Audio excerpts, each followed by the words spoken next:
밤에 듣는 조선 야담.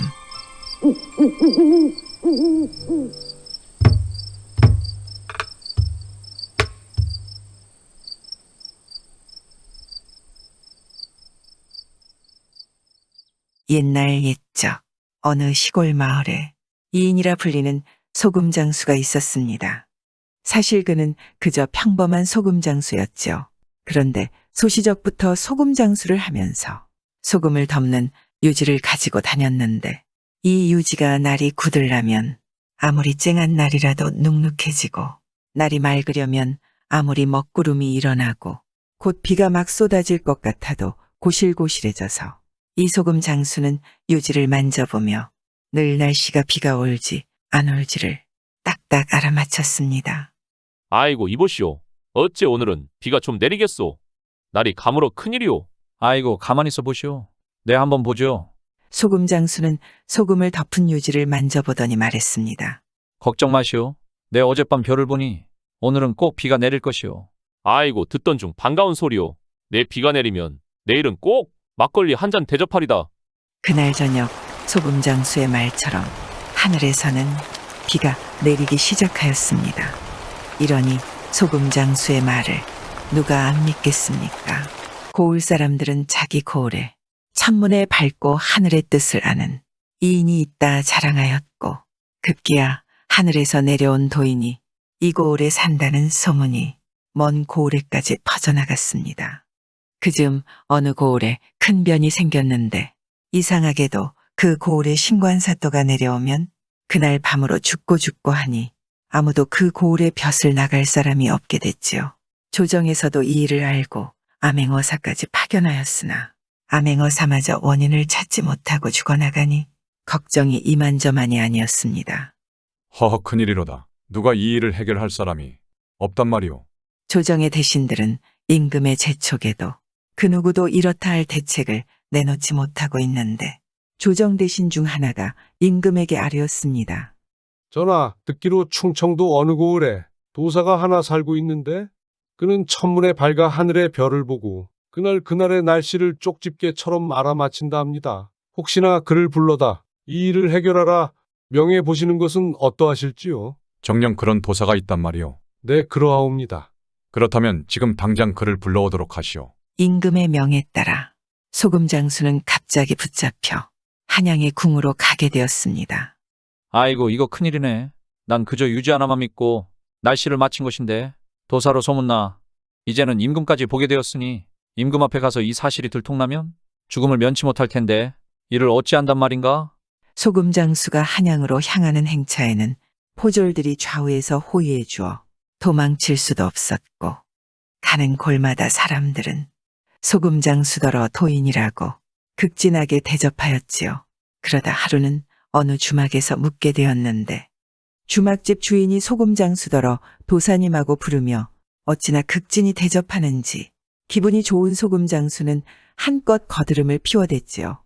그런데 밤이 되자 누군가 문 밖에서 부르지 않겠습니까? 도사님, 문안 인사드리옵니다. 아이고 이건 또 뭔 소리인가? 소금 장수가 문을 열고 보니 문 앞에는 주막 주인이 서 있었지요. 무슨 일이요?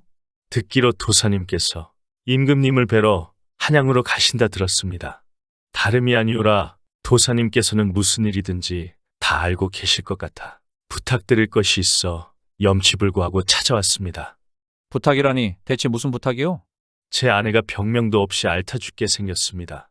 도사님께서는 무슨 일이든지 다 알고 계실 테니 제 아내를 살릴 방법도 아실 것 아닙니까? 하, 이 미치고 환장할 노릇 아니겠습니까? 자신은 그저 평범한 소금 장수로 도사가 되어 임금을 만나러 가는 것도 걱정인데 죽어가는 사람을 살려달라니요.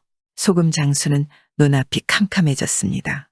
자신이 도사라고 한껏 거드름을 피웠다가 이제 와서 아무것도 모른다 할 수 없으니 이를 어찌한단 말입니까? 소금 장수는 뾰족한 방법이 없어 일단 이 고비를 넘기자는 심산으로 말했지요. 그래 알겠으니 일단은 물러가 있으시게.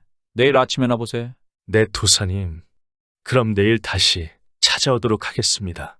주막 주인은 그렇게 자기 방으로 돌아갔고 소금 장수는 어찌할 방도가 떠오르질 않아 한숨만 푹푹 쉬고 있었습니다. 그런데 밤이 깊어 주막 주인이 문단속을 하는데 대문 쪽을 보고 소리치지 않겠습니까? 절구야, 대문 닫아라. 그 소리에 문에 매달린 문고리가 예 하고 대답하더니 대문을 닫아 걸었습니다. 소금 장수는 그 광경을 보고 놀라 자빠질 지경이었죠. 세상에 문고리가 주인 말을 듣고 대문을 걸어 잠그다니요. 소금 장수는 밤이 깊어 주막 주인의 방에 불이 꺼지자 가만히 대문 쪽으로 가 문고리를 만지면서 말했지요. 내가 절구냐? 그러자 문고리가 이해하고 사람같이 대답하였습니다. 참으로 요상한 놈이구나. 혹시 이 집 반주인이 왜 저렇게 앓고 죽게 생겼는지 내 놈은 아느냐? 예, 이 집이 새 집이온데 집을 지을 적에 집터 밑에 해골이 있는 것을 모르고 그대로 집을 지었습니다. 그러니 그 해골 귀신이 이 집 안주인을 다루어서 죽게 된 것입니다. 그렇다면 어찌해야 그 병이 나을 수가 있냐? 이 집 안주인이 누운 자리 밑에 방장을 한 석자쯤 파보면 해골이 나올 것입니다. 그 해골을 파내서 딴 데다 잘 묻고 밥 한 상 차려놓고 빌면 나을 것입니다. 소금 장수는 이 말을 듣고 좋아라 하고 이튿날 아침에 주막 주인을 불러 말했습니다. 내 밤새도록 별의 운행과 땅의 기운을 살피니 주인장 부인이 누운 자리 밑에 해골이 있는 것을 알게 되었소. 그러니 그 해골을 파다가 양지 바른 곳에 잘 묻어주고 밥 한 상 잘 차려내어 위로해주면 병이 씻은 듯이 날 것이오. 그 말에 주막 주인이 방 밑을 파보니 정말로 해골이 나오지 않겠습니까? 그래 그것을 파내니 그의 병든 부인이 그 즉시 씩씩하게 자리를 털고 일어났습니다. 아이고 도사님, 과연 대단하십니다. 어찌하면 이 은혜를 갚을 수 있을까요? 은혜랄 게 뭐 있겠소? 허나 꼭 갚겠다면 내게 저 절구라는 문고리를 주시오. 기껏해야 대문 단속이나 할 줄 아는 저 문고리를 멋에 쓰려 하십니까? 아무튼 원하신다니 가져가시지요. 주막 주인은 고맙다며 소금 장수에게 그 문고리를 내주었고 소금 장수는 그 문고리를 들고 다시 한양으로 향했지요. 소금 장수가 한양으로 가면서 문고리를 꺼내어 세상사를 물어보면 문고리는 무엇이든지 잘 가르쳐 주었습니다. 그런데 절구야, 임금이 대체 왜 날 부르는 것이냐? 아무 고래 원님이 가기만 하면 첫날 밤에 죽으니 그 이유를 물으려고 오라는 것입니다. 그리고 임금께서 물으시면 그 고래 보내주면 잘 처리하겠다고 말씀하시면 됩니다. 소금 장수가 한양에 올라가 임금을 배하라니 정말 문고리의 말대로였지요. 그래 소금 장수는 임금께 그 고을의 원으로 자신을 보내주면 잘 처리하겠다 하니 정말로 임금은 소금 장수를 그 고을의 사또로 임명하여 주며 잘 처리하여 보라 하였습니다. 사또가 죽어나간다는 그 고을에 도착한 소금 장수가 다시 문고리에게 물었습니다. 절구야, 이제 어찌해야 하느냐? 동원 뒤에 수백 년 묵은 고목이 있는데 그 고목 속에 흰여우 3마리가 삽니다. 밤이 되기 전에 장작을 그 나무 주위로 뺑 둘러싸고 새끼줄로 단단히 묶은 다음 불을 지르면 그 흰여우들이 못 견디어 튀어나올 것입니다. 그때 포수들 보고 쏘라 해서 쏘아 죽이면 아무 일 없을 것입니다. 소금 장수는 문고리가 시킨 대로 포수들을 대기시키고 동원 뒷마당에 있는 고목 주변에 장작을 쌓고 불을 질렀습니다. 그런데 정말로 고목이 불타기 시작하자 어디서 나타났는지 흰 여우 3마리가 불길 속에서 날뛰지 않겠습니까? 순간 이때다 싶은 포수들이 총을 쐈는데 2마리는 맞아 죽고 1마리는 어디론가 도망쳐 버렸지요. 이 일이 있은 이후로 고을에는 아무 일도 일어나지 않았고 임금은 크게 기뻐하며 소금 장수에게 많은 상을 내렸다 합니다. 그런데 문제는 그 이듬해 중국의 천자로부터 조선의 임금한테 조선의 이인을 속히 보내달라는 요청이 왔습니다. 임금은 그 요청에 조선의 이인을 중국에서도 알아보는구나 하며 소금 장수에게 중국 천자에게 다녀올 것을 명했지요. 아이고, 갈수록 태산이네. 소금 장수는 서둘러 중국으로 갈 준비를 마치고 문고리에게 물었습니다. 그런데 왜 중국 천자가 날 보내라고 한다냐? 전에 흰 여우들을 잡아 죽일 때 1마리가 도망치지 않았습니까? 그랬지. 그것이 중국에 가서 천하미인으로 둔갑해 중국 천자의 첩이 돼서는 꾀병을 부리면서 자신의 병에는 조선 이인의 간이 약이라고 거짓말을 한 것입니다. 뭐라? 그럼 이대로 가면 내 간을 빼줘야 한단 말이냐? 걱정 마십시오. 의주 압록강을 건너기 전에 강가 어느 집에서 누런 개가 마구 짖어댈 것입니다. 그놈이 바로 여우 잡는 삼족구이오니 그놈을 사서 도포 소매 속에다 감춰가지고 중국 천자를 아련하고 제가 시키는 대로 하십시오. 절구야, 이번에도 너만 믿는다. 소금 장수가 문고리의 말을 듣고 의주 땅을 밟았습니다. 그런데 정말로 압록강을 건너기 전 어느 집의 누렁이가 소금 장수를 보고는 마구 지저대지 않겠습니까? 저놈이 그 삼족구라는 놈이구나. 소금 장수는 그 집개의 주인에게 많은 돈을 주고 그 개를 사왔지요. 그리고 도포 속에 그 개를 숨기고는 압록강을 건너 중국 천자를 아련하게 되었습니다. 그대가 조선의 이인인가? 네, 그러합니다. 천자께서 제 간이 필요하다 하시오. 이렇게 제 두 발로 찾아뵙게 되었습니다. 아니, 그걸 내가 어찌 알았느냐? 제가 달리 이겠사옵니까? 별의 운행과 땅의 기운을 보니 천자께서 저를 부르는 이유를 쉽게 알 수 있었지요. 참으로 이인이 맞구나.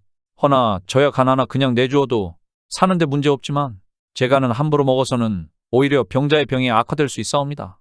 뭐라? 그럼 어찌해야 한단 말이냐? 먼저 제가 환자의 진맥을 보고 그 처방을 내려야 할 것 같습니다.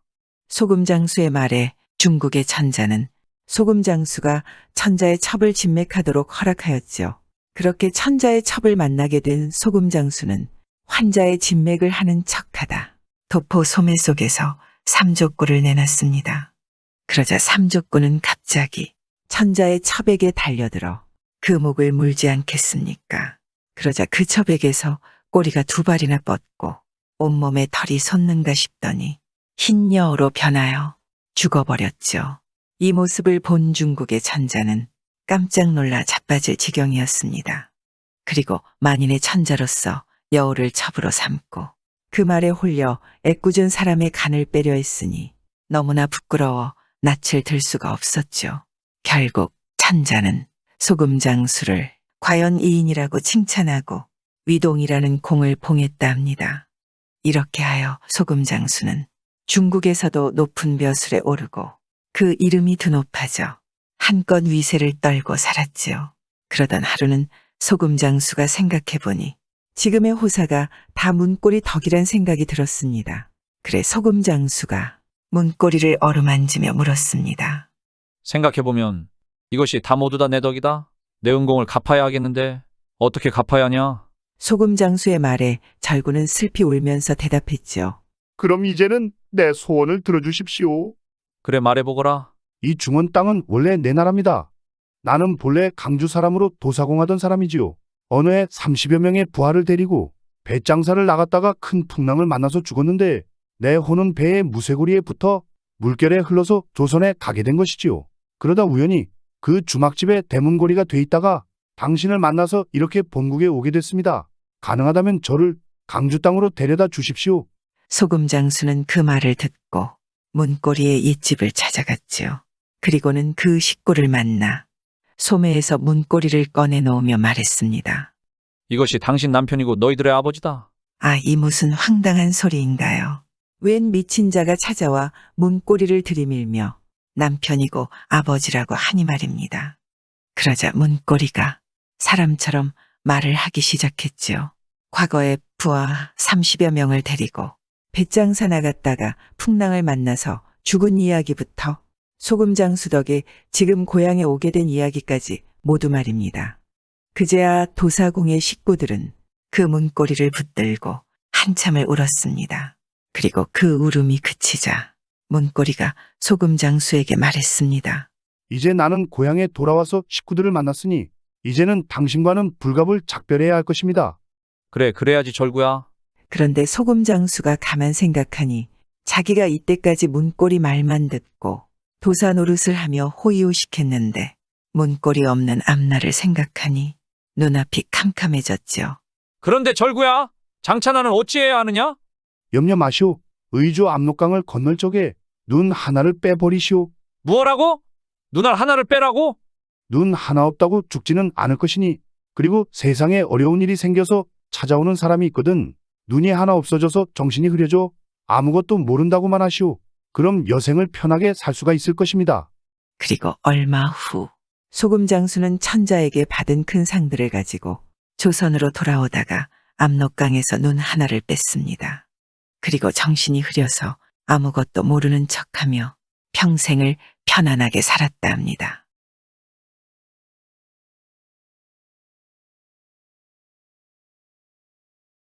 옛날 옛적 고을에는 대풍년이 들어 과수에는 과일이 주렁주렁 열렸고 누렇게 익은 벼들이 풍년에 감사하듯 고개를 숙이고 있었습니다.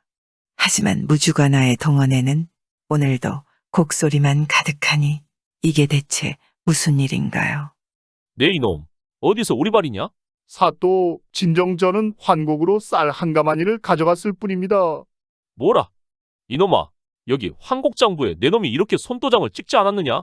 저는 까막눈이라 그저 찍으라는 대로 찍었을 뿐입니다. 허, 저놈이. 여봐라, 저놈을 매우 쳐라. 네, 사또. 무주고을의 현감은 아주 간악한 자였습니다. 글 모르는 백성들에게 흉년의 쌀을 빌려주고는 장부를 조작해 다음해에는 그 몇 배로 환곡을 걷어들이고 고을의 지주들과 그 마름들과 결탁하여 온갖 못된 짓을 자행하였습니다. 그런데 무주관아에 누가 찾아왔는지 사또는 화들짝 놀랐습니다. 누가 왔다고? 고을 사또에게 소식을 전하러 온 이방은 그저 다리를 덜덜 떨며 말이 없었습니다. 이가놈의 자식이 또 왔다고? 예, 그러하옵니다. 이방은 쥐구멍이라도 들어갈 듯 벌벌 떨며 말했지요. 정말 지독한 놈이군. 몇 달 전이었습니다. 이방이 사또 친구의 자식이라는 젊은이를 사또 앞에 데리고 왔지요. 그런데 사또는 아무리 봐도 그 젊은이를 본 기억이 없었습니다. 젊은이는 사또에게 큰 절을 올리고 그 앞에 꿇어앉아 말했지요.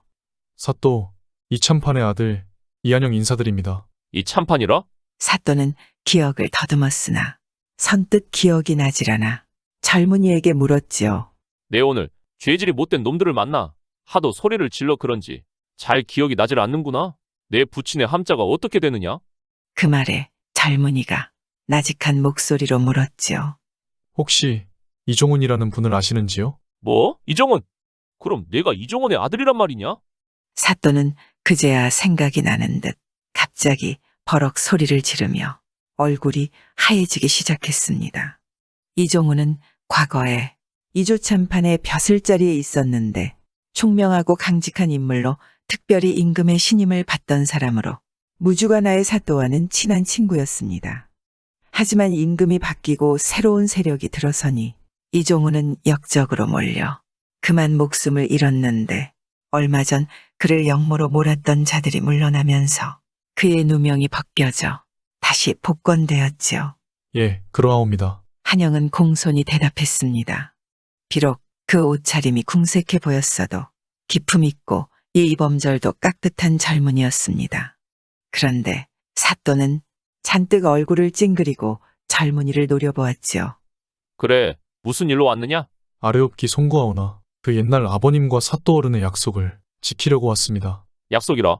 사또는 과거에 젊은이의 아버지인 이종훈과 젊은이가 19살이 되면 자신의 여식과 혼인을 시켜 사돈을 맺자 굳게 약속한 일이 떠올랐습니다. 하지만 오래전 일이라 설마 하고 생각하고 있는데 한영이 말을 했지요.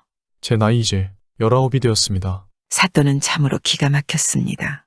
그 옛날 어른들끼리 농담 삼아 한 약속을 지키려고 왔다니 그것도 이 참판은 역적으로 몰려 집안이 산산조각 났는데 갑자기 그 아들이란 놈이 나타나다니 저런 고얀 놈을 봤나? 감히 여기가 어디라고 허튼 소리를 짓거리느냐? 역적 집안의 자식놈 주제에. 사또는 당황했는지 버럭 소리를 질렀습니다. 그도 그럴 것이 당시 사또는 무주지방에서 제일 가는 갑부인 최부잣집 외동아들과 딸과의 혼사를 준비하고 있는데 웬 빈대 같은 놈이 찾아와 캐캐 묵은 옛날 이야기를 꺼내니 화가 나도 이만저만 나는 게 아니었지요. 내가 내 놈 아비와 어릴 적 우정을 생각해 이번 일은 없었던 것으로 할 테니 냉큼 물러가거라. 알겠느냐? 사또나리, 비록 아버님이 역적으로 몰려 돌아가셨지만 이제 모든 죄가 풀렸사옵니다. 그래서 제가 따님과 혼인하는 것이 억울하게 누명을 쓰고 돌아가신 아버님의 원혼을 달래는 길이라 생각되옵니다. 부디 제 뜻을 헤아려 주십시오.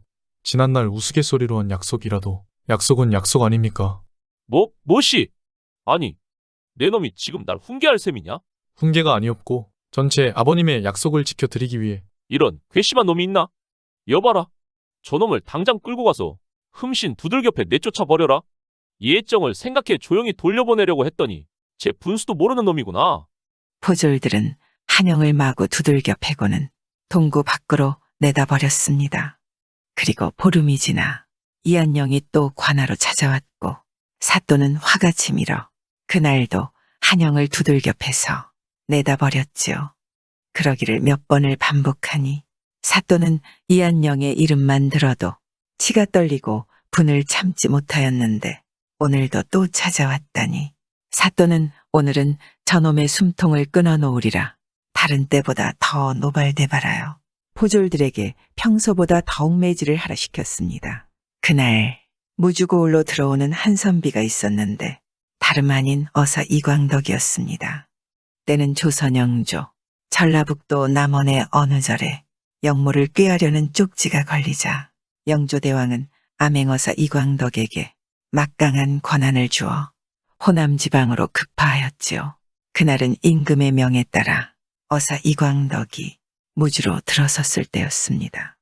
아니, 마을로 들어서던 어사는 대낮 길가에 웬 사내가 피를 흘리며 쓰러져 있는 것을 발견하고 깜짝 놀라 사내에게 다가가 살펴보았지요. 어디서 매를 흠씬 두들겨 맞았는지 옷이 찢기고 온몸에 피멍이 든 사내는 꿈쩍도 하지 않았습니다. 이복에 정신 차리게. 이거 어디서 당했지? 당해도 무지막지하게 당했군. 어사는 아무래도 안 되겠는지 총각을 들쳐업고 인근의 주막으로 갔습니다. 어사가 웬 사내를 업고 주막에 들어서자 주모는 사내를 아는 듯 혀를 차며 말했지요. 에그 또 이 청년일세 지독하기도 하지. 주모, 이 청년을 아시는가? 어사는 흐르는 땀을 훔쳐 닦으며 주모에게 물었습니다. 알다마다요. 사또에게 무슨 원한이 있는지 몸이 나을 만하면 찾아가서 실컷 두들겨 맞고 오고 또 맞은 곳이 나을 만하면 또 가고 이러길 벌써 몇 번째인지 모르겠습니다. 몇 번째라. 하여튼 방으로 옮겨 누이고 봅시다. 어사는 주모와 함께 청년을 방에 누이고는 주막을 나왔습니다. 의원을 찾아가는 길이었지요. 하지만 가는 날이 장날이라고 동네의 의원은 이웃 고을의 왕진을 가서 내일이나 올 수 있다 하여 결국 주막에서 하룻밤 묵을 수밖에 없었지요. 해가 서산으로 숨어버리자 땅거미가 길게 드리워졌습니다. 그런데 어사가 보기에 이상한 것이 이때쯤이면 집집마다 저녁을 짓느라고 굴뚝에서 연기가 모락모락 피어오를 텐데 어인일인지 굴뚝에서 연기가 나는 집이 없지 않겠습니까? 어사는 주모에게 넌지시 한마디 건넸습니다. 오늘은 어느 집에 가서 밥 한 끼 얻어먹을까? 아이고 그런 소리 마세요. 이 고을 사람들 소원이 하루 한 끼만이라도 거르지 않는 것입니다. 어느 집에 간들 식은 죽 한 그릇이라도 얻어먹기 힘들 것입니다.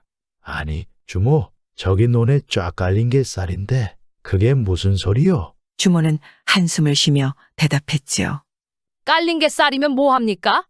임자는 따로 있는데. 그래, 저 쌀 임자가 따로 있단 말이요. 그 임자가 도대체 누구란 말이요? 누구긴 누구겠어? 최부자 영감하고 사또나리 것이지. 무심코 내뱉은 말에 주모는 흠칫 놀랐는지 얼른 손으로 입을 틀어막았습니다. 그게 대체 무슨 소리요? 아이고 요놈의 주둥아리. 요게 늘 말썽이라니까. 주모는 왜 죄 없는 주둥이 타령인가? 맥이 입처럼 튀어나와 그렇지. 주모 얼굴에 붙어 있는 것 중엔 제일 나군 그래. 어사가 껄껄 웃으며 주모를 놀리자 주모는 화를 발끈 내며 소리쳤지요. 뭐여? 이 양반이 뭘 잘못 먹었나? 잘못 먹긴 내가 농담 한번 했소이다. 한 번만 봐주오. 그나저나 아까 그 말은 무슨 뜻이요? 어사는 목소리를 낮추며 물었습니다. 주모는 얼굴이 벌게가지고 분을 사기고는 말했지요. 아따, 그 양반 관심도 꽤 많네. 정 그렇게 궁금하면 술 한 잔 주시오. 그럼 내 속 시원하게 토해 놓으리다. 주모, 그럼 술을 가져오게나? 어사의 말이 떨어지기가 무섭게 주모는 술상을 차려왔습니다. 주모는 어사에게 권하지도 않고 한 잔을 따라 저 혼자 벌컥벌컥 들이키고는 이야기를 꺼냈지요. 그저 자나 깨나 고을 생각을 하고 앉으나 서나 고을 사람들 생각을 하는 게 사또가 해야 할 일 아닙니까? 그야 그렇지. 그런데 이 고을 사또는 고을에서 좀 산다고 하는 사람이 있으면 넌지시 불러들여서는 술을 거나하게 퍼먹이고 주물러 재물을 빼앗고 글 모르는 백성들에게 장부를 속여 환곡을 몇 배로 거둬들이니 관아에는 곡식이 넘쳐나고 백성들은 눈 뜨면 끼니 걱정을 하는 신세이니 어디 살겠습니까? 아니, 저런 고얀 놈을 봤나? 주모의 얘기를 듣던 어사가 자신도 모르게 소리를 버럭 질렀습니다. 쉬, 누가 들으면 큰일 납니다. 주모는 주위를 둘러보며 조용히 말하라고 했습니다. 그리고는 한 잔, 두 잔, 술을 들이키던 주모는 얼굴이 벌겋게 달아오르며 취하는 것 같았지요. 여하튼 백성들이 굶어 죽는 것도 모르고 글쎄 저 아랫마을 최부자 영감과 사돈을 맺는다나 어쩐다나. 최부자는 또 누군가? 최부자나 사또나 똑같은 놈이지요. 둘이 죽이마자 고을 재산이란 재산을 다 빼앗고는 이제 사돈까지 맺는답니다요. 주모는 더 이상 말하면 안 된다는 듯 자리에서 일어나 방으로 들어갔지요. 어사는 주모의 뒷모습을 물끄러미 바라보며 한숨을 푹 내쉬었지요. 도대체 나라 꼴이 어찌 되려고 탐관오리들이 이토록 날뛴단 말인가? 불쌍한 건 힘없는 백성들뿐. 밤하늘에는 별들이 총총 빛났고 어사의 눈가에도 뜨거운 별빛이 빛나는 밤이었습니다. 이튿날 아침 고을의 의원이 주막으로 찾아와 총각을 살펴보았지요. 참, 누군가 했더니 또 이 젊은이네 그려. 매 맞는 데는 이골이 난 사람이니 걱정하지 마시오. 며칠 지나면 일어날 테니. 하여튼 독한 젊은이야. 가슴에 품은 한이 얼마나 크면 저러겠소. 의원은 양 몇 봉지 지어주고는 돌아갔습니다. 그리고 며칠이 지나 어사는 총각을 주막에 남겨두고 이 고을 저 고을 돌아다니며 민심을 살폈지요. 그런데 탐관오리들의 횡포는 이 고을뿐이 아니었습니다. 가는 곳마다 탐관오리들이 넘쳐났고 백성들의 생활은 말이 아니었습니다. 이러니 말도 안 되는 소문이 나돌고 백성들이 살지 못해 한양으로 쳐들어온다는 것이 아닌가? 어사는 어떡하든 이 일이라도 바로잡아 백성들에게 희망을 안겨주고 싶었습니다. 정말이지 탐관오리들 때문에 그들에게 나쁜 마음을 품은 자들이 살기가 어려워 영모를 꾀하는구나. 어사는 탐관오리들의 횡포와 백성들의 어려움을 낱낱이 적은 장계를 한양으로 올려보냈습니다. 그러고는 총각이 있는 주막으로 돌아왔지요. 이제 오십니까? 총각은 갔습니다요. 하룻밤만 더 있다 가라고 해도 어디 말을 들어야지요. 어머니가 기다린다면서 어제 저녁에 갔어요. 그래, 몸은 좀 어떻던가? 젊어서 그런지 많이 좋아진 것 같더라고요. 어사는 주모에게 물어 총각이 산다는 집으로 길을 나섰습니다. 아무리 생각해도 총각이 그렇게 매를 흠씬 맞으며 무주관아를 찾는 이유가 궁금했기 때문이었지요. 그리고 한참 동안 고개를 넘어 어둠이 깔리자 숲 사이로 불빛이 어른거렸지요. 어사가 불빛을 따라 가까이 가보니 조그만 초가가 있었습니다. 어사는 살인문을 밀치며 안으로 들어섰지요. 계십니까? 계십니까? 어사가 부르는 소리에 누군가 방문을 열고 나오는데 바로 그 총각이었습니다. 아니 선비님 아니십니까? 총각이 어사를 반갑게 맞았습니다. 아니, 이 사람 아무리 바빠도 인사는 하고 가야지. 죄송합니다. 너무 시간을 지체해서 어머님이 걱정하실까봐 급히 온다는 것이 고맙다는 인사도 못하였습니다. 어머님을 걱정하는 사람이 그렇게 미련한 짓을 하고 다니는가? 날이 죄송합니다만 그 일은 비밀로 해주십시오. 어머님이 아시면 몸져 누우실 것입니다. 어머님은 제가 장터에 가 나무를 팔고 며칠 묵고 온 줄로 알고 계십니다. 총각은 다리를 절뚝거리며 안절부절 못했지요. 그때 안에서 어머니 목소리가 났습니다. 밖에 누구 왔느냐? 예, 지나가는 나그네가 길을 물어서 가르쳐주는 중입니다. 이 밤중에 어찌 산을 넘으려고? 총각은 어사를 모시고 건너 방으로 들어갔지요. 누추합니다만 오늘 밤은 이곳에서 묵으시고 가시지요. 내 주모에게 조금은 들었네. 그런데 아무리 생각해도 그렇게 관하로 찾아가서 매 맞는 이유를 모르겠어서 이리 찾아왔네. 그것이 좀 안 된 말이지만 자네가 얘기 안 하면 자네의 무모한 행동을 어머님께 다 이르겠네. 총각은 한사코 어머니께 말하지 말라고 당부하며 사실을 털어놓기 시작했지요. 총각의 아버지 이종우는 이 고을 사또와 같은 스승 밑에서 공부한 중마고우였습니다. 어릴 때부터 신동 소리를 듣던 이종우는 20살을 갓 넘긴 나이에 장원 급제하고 이미 30에 참판 벼슬을 했습니다. 그러나 지금의 사또는 번번이 과거에 낙방하여 별 볼 일 없이 방구석에서 책장이나 넘기고 있었는데 이 참판은 그래도 어릴 적 친구를 위로하며 가까이 지냈지요. 그리고 자식들이 크면 나중에 사돈을 맺자고 굳게 약속하였습니다. 그런 몇 년 뒤에 사또는 이 참판의 추천으로 말단이지만 벼슬길에 오르게 되었습니다. 그런데 이 참판의 뛰어남을 하늘이 시샘했던지 이 참판은 역적으로 몰려 집안이 풍비박산되었지요. 다름 아닌 무신년에 일어난 정의량 반란에 동조했다는 것이 그 죄목이었습니다. 이 참판은 억울함을 호소했지만 어쩔 도리가 없었습니다. 그때 친구인 지금의 사또가 이 참판이 죄가 없다는 상소문 한 장이라도 올려주었더라면 사정은 달라졌을 것인데 당시 사또는 자신도 화를 입을까 모르는 척 등을 돌렸지요. 총각의 이야기는 새벽녘이 다 되어서야 끝이 났습니다. 그래서 복수하겠다고 그런 어리석은 짓을 하는가? 아닙니다. 생전에 그렇게 아꼈던 친구분과의 약속을 제가 지켜드리는 것이 저승에 계신 아버님의 억울함과 친구분에 대한 서운함을 조금이라도 갚을까 해서입니다. 총각은 끝내 참았던 울음을 터뜨렸습니다. 참, 그런 일도 다 있다니.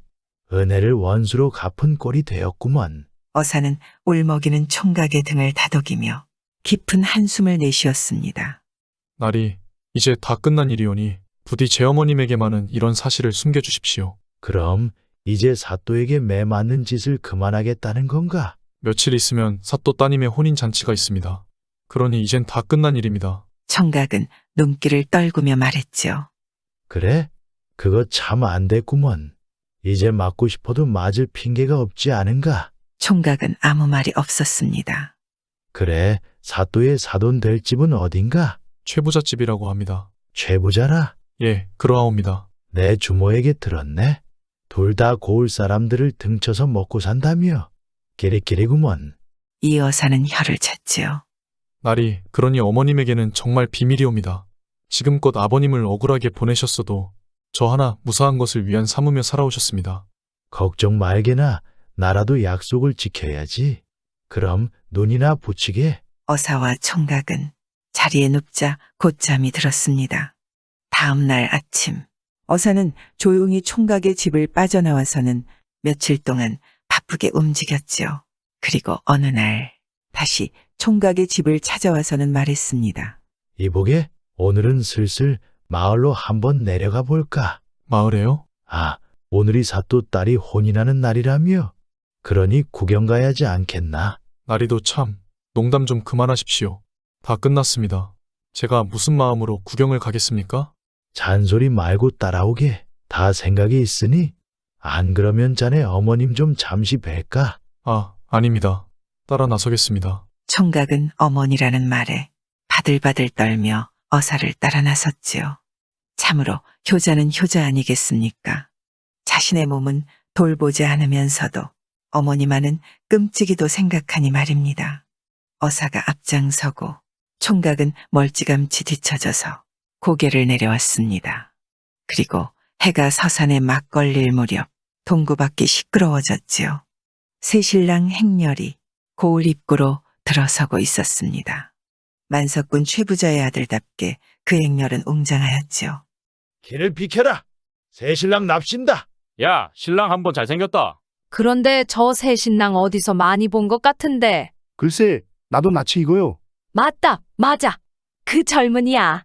그 젊은이. 주모가 손바닥을 마주치며 신랑이 타고 가는 조랑말 앞으로 나섰습니다.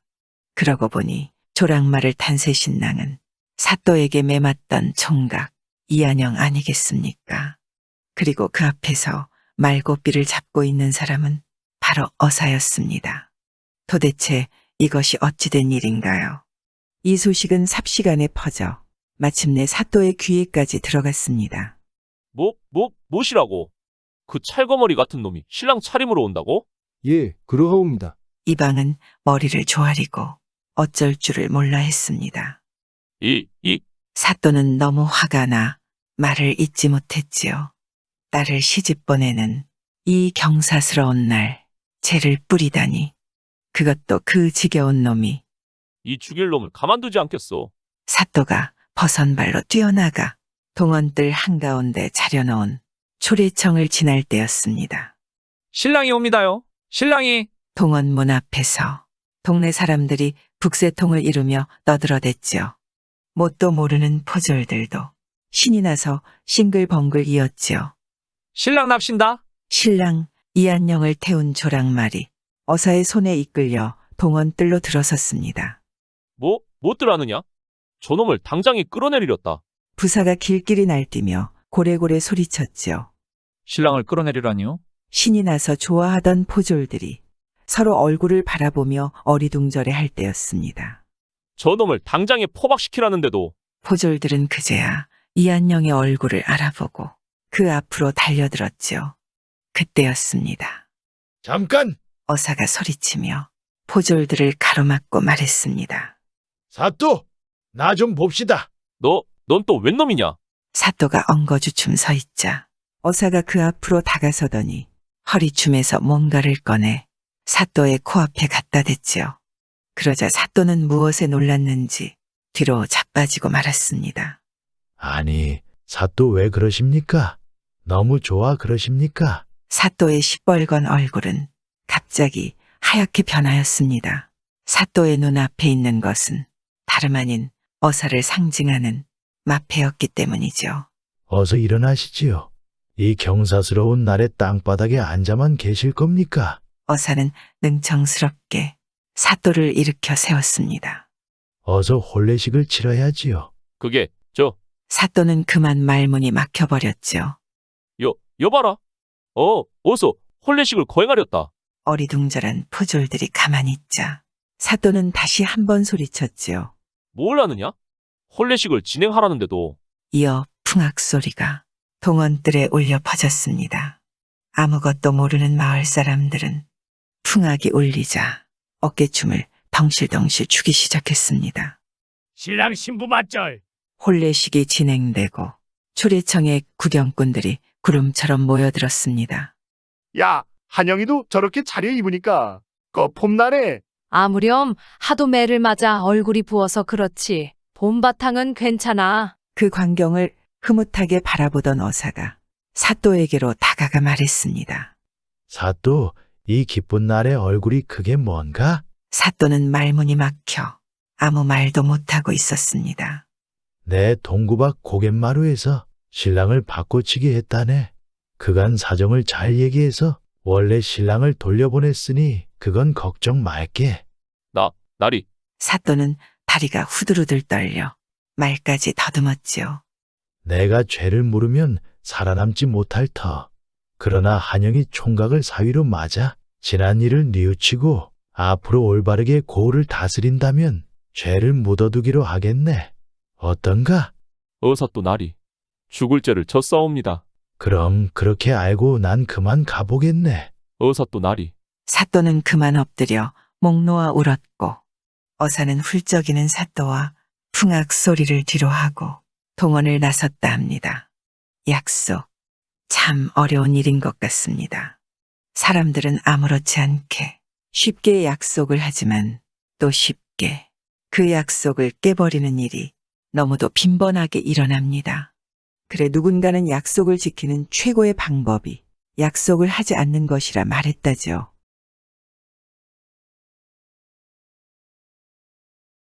옛날 옛적 어느 시골 마을에 김생원이라는 사람이 살았습니다. 김생원의 칠대조 할아버지는 정일품 공신으로 부원군의 자기를 받았고 그의 아버지는 참판의 벼슬을 지냈는데 당파 싸움에 휘말려 그만 지방으로 낙향해서 살았기에 마을 사람들은 김생원의 집을 참판댁이라고 불렀죠. 김생원은 이 시골 마을에서 제일 가는 부자였습니다.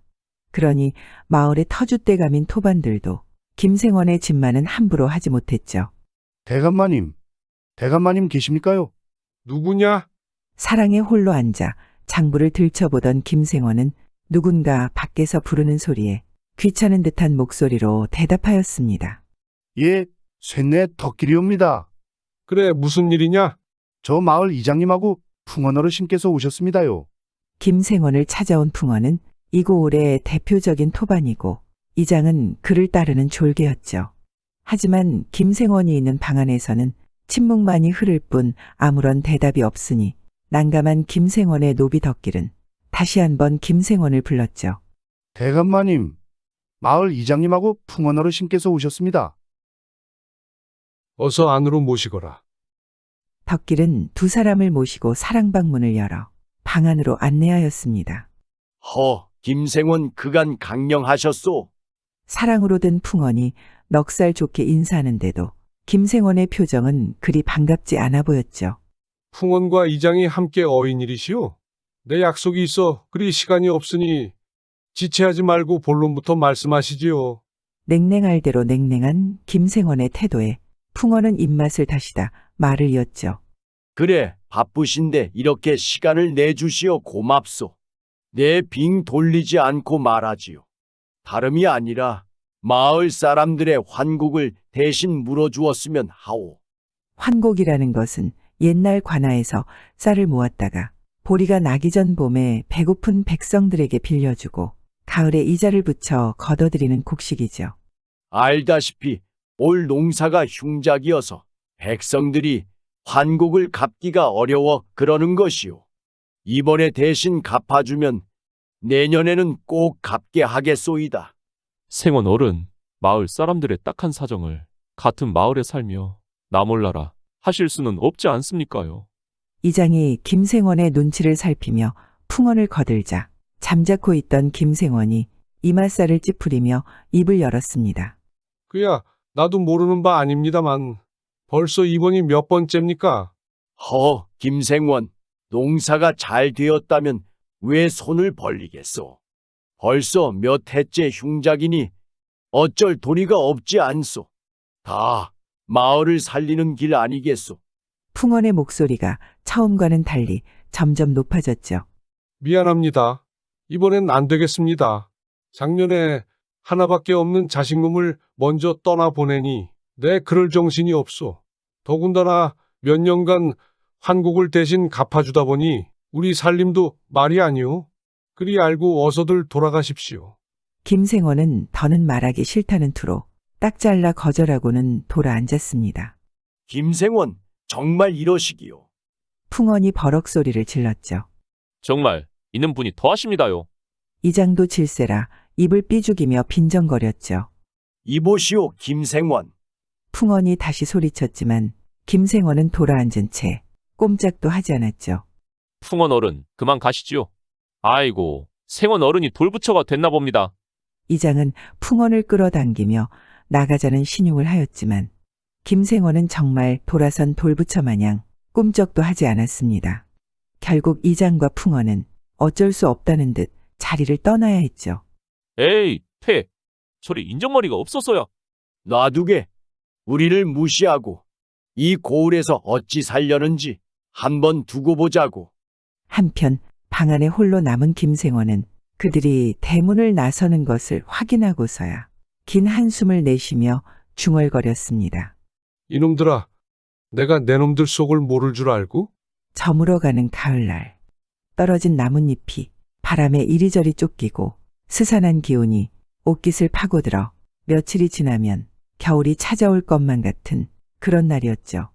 마을 어귀에 있는 주막은 저녁 짓는 연기로 매욱했고 고을 사람들이 하나 둘 찾아와 붉게 물든 저녁 노을 아래 저마다 고되었던 하루 이야기를 안주 삼아 막걸리를 들이키고 있었죠. 이보게, 그 소문 들었어? 무슨 소문 말인가? 주막에 앉아 뭔가 비밀을 알고 있다는 듯 떠드는 사람은 이 마을의 이장이었죠. 대체 무슨 이야기기에 그렇게 뜸을 들이는가? 아니, 참판댁 소문 못 들었어? 글쎄 나는 금시초문인데. 아이고, 금시초문 문자는 알아도 그 귀는 꽉 막혀 있나 보네. 참판댁 김생원 말이야. 에이, 그 집 외아들 이야기인가? 그 집 외아들 죽은 건 온 고을이 다 아는 사실 아닌가? 아이고, 그건 너도 알고 나도 알고 다 아는 사실이고. 글쎄, 김생원이 며느리랑 방을 같이 쓴다지 않는가? 에이, 그런 망측한 소리를 누가 한다던가? 아이고, 이 사람아. 아니 땐 굴뚝에 연기 나겠어.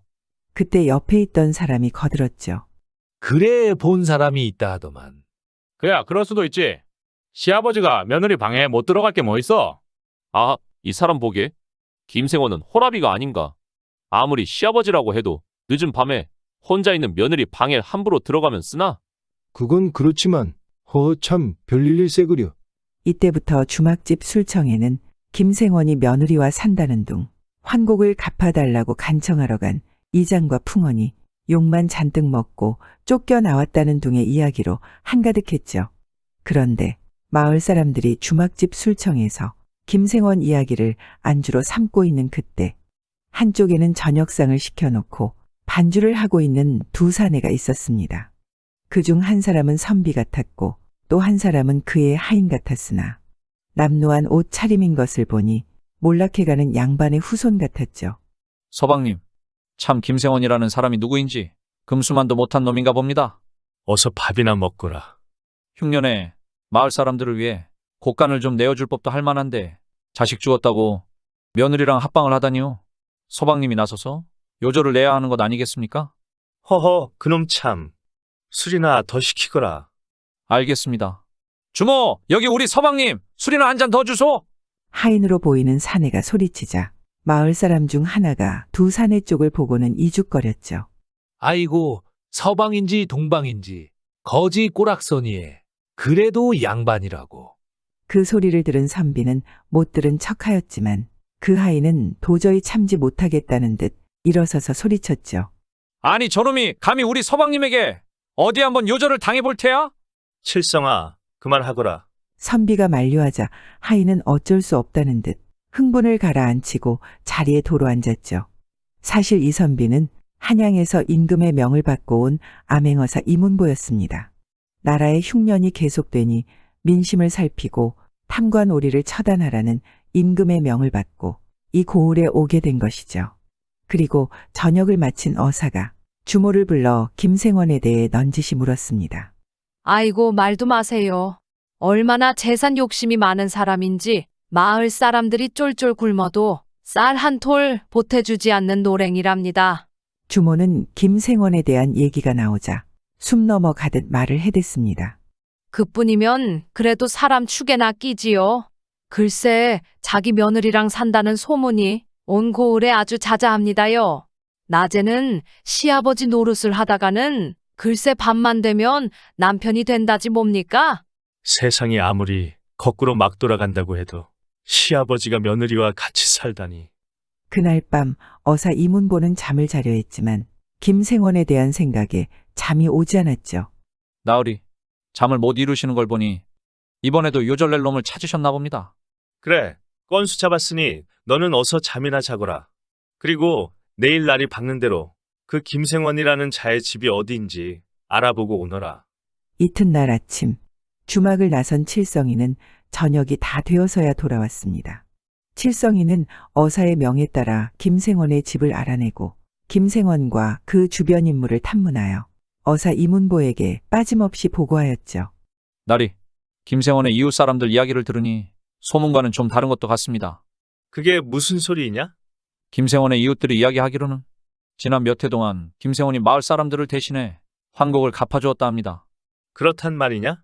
그럼 내 오늘 김생원을 직접 만나볼 것이니 너는 여기 남아 돌아가는 일들을 소상히 알아보도록 하여라. 저 혼자 남아서요? 그럼 너 말고 누가 있다더냐? 아니 뭐 혼자 하기에는 심심해서 물어봤습니다요. 심심하면 주모에게 소금 좀 달라고 해서 머리에 치고 가면 되지 않느냐? 에이, 농담도 어찌 그리 재미없게 하십니까요? 그놈 참. 저녁 나절이 다 되어서 어사는 김생원의 집을 찾아갔죠. 이리 오너라. 잠시 후 김생원의 하인 덕길이 나와 대문을 열고 물었습니다. 어인일로 찾으십니까? 길 가던 나그네인데 하룻밤 묵어 갈 수 있겠소? 어서 안으로 드시지요. 이곳은 날이 어두우면 아주 위험합니다. 대낮에도 호랑이가 나타나 사람을 해치는 곳이지요. 허허, 시골이라 그런지 인심이 참 좋은 것 같소.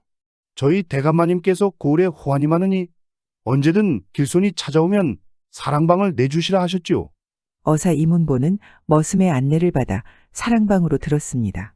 그리고 잠시 후 저녁상이 들어오는데 웬 영감이 뒤따라 들어오는 것이 다름 아닌 김생원이었죠. 자, 내가 이 집 주인이오. 적적하던 차에 길손이 오셨다기에 함께 저녁이나 하려고 왔소. 집 주인 김생원은 생각과는 달리 정중하게 나그네를 맞았습니다. 어사는 김생원의 말을 듣고 수저를 들며 입을 떼었죠. 말씀하시는 게 이곳분 같지 않으신데요. 그러자 김생원이 나그네를 흘끗 보고 대답했죠. 어째 손님도 이곳 사람이 아닌 것 같구려. 예, 저는 한양에서 오는 길입니다. 나도 마찬가지요. 원래 한양에 살다 20여 년 전에 이곳으로 낙향을 하여 살고 있소이다. 10년이면 강산도 변한다는데 오래되셨군요. 그럼 이곳에 일가 친척분들도 많이 있겠네요. 일갈할 게 뭐 있습니까? 여기는 거의 없고 경기도 땅에 꽤 있지요. 그럼 조금 적적하시겠습니다. 그렇지요. 어쩌다 이렇게 찾아오는 길손과 저녁 식사를 하며 세상 돌아가는 이야기를 주고받는 게 요즘은 유일한 낙이지요. 어사는 김생원에게 자식의 죽음과 며느리에 대해 묻고 싶었지만 참고 계속 기회만 엿보았습니다. 어느 곳이나 토반들이 텃세를 부리지 않습니까? 이 고을의 토반들은 잘 대해주는가요? 어사의 질문에 김생원은 내키지 않는 듯 망설이다 조심히 입을 열었죠. 이곳이라고 왜 없겠습니까? 그래도 지금은 좀 나아진 편입니다. 얼마 전까지만 하더라도 그자들 등살에 이곳에 살려고 오는 사람들이 없었으니까요. 정말이지 이곳은 정이 없는 곳입니다. 그런데다가 작년에는 하나밖에 없는 아들마저 병으로 먼저 떠나보냈지요. 아이고, 제 애미도 제 놈을 낳다 저 세상으로 떠났는데 팔자에 마누라도 자식도 없었나 보다 하고 그럭저럭 사는 형편입니다. 김생원은 깊은 한숨을 내쉬며 더는 말을 잇지 못하였습니다.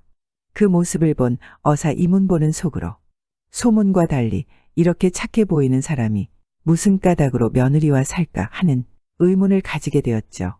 식사를 마친 김생원이 자리를 뜨고 밤이 깊어 잠자리에 누워 이제 막 잠이 들려는데 밖에서 인기척이 들렸습니다. 어사가 얼른 자리에서 일어나 문틈으로 바깥 동정을 살피니 김생원이 어디론가로 향하는 것이 보였죠. 어사는 김생원 뒤를 은밀히 따라붙었습니다. 그런데 김생원은 서슴없이 별당으로 들어가 헛기침을 하였죠. 어험? 그 소리에 별당의 방문이 사르르 열리더니 한 젊은 여인이 나왔습니다. 그것도 술상을 들고 말이죠. 그러면 그렇지. 어사는 숨을 죽이고 두 사람을 지켜보았습니다. 별일 없느냐? 예, 아버님. 김생원과 며느리는 이내에 별당의 한 구석에 있는 골방으로 들어갔죠. 두 사람은 방으로 들어 등잔불을 켜고 마주 앉았습니다. 그리고 며느리가 김생원의 술잔에 술을 가득 따라주니 김생원은 며느리가 따라준 술을 받아 한숨에 쭉 들이켰죠. 밤도 깊고 이제는 밤 공기도 차구나. 그만 들어가 자거라. 김생원의 말에 며느리는 뭔가 할 말이 있다는 듯 망설이다 입을 열었습니다. 아버님. 왜 그러느냐? 아버님 고향으로 가시지요. 고향에 가시면 덜 외로우실 게 아니겠어요.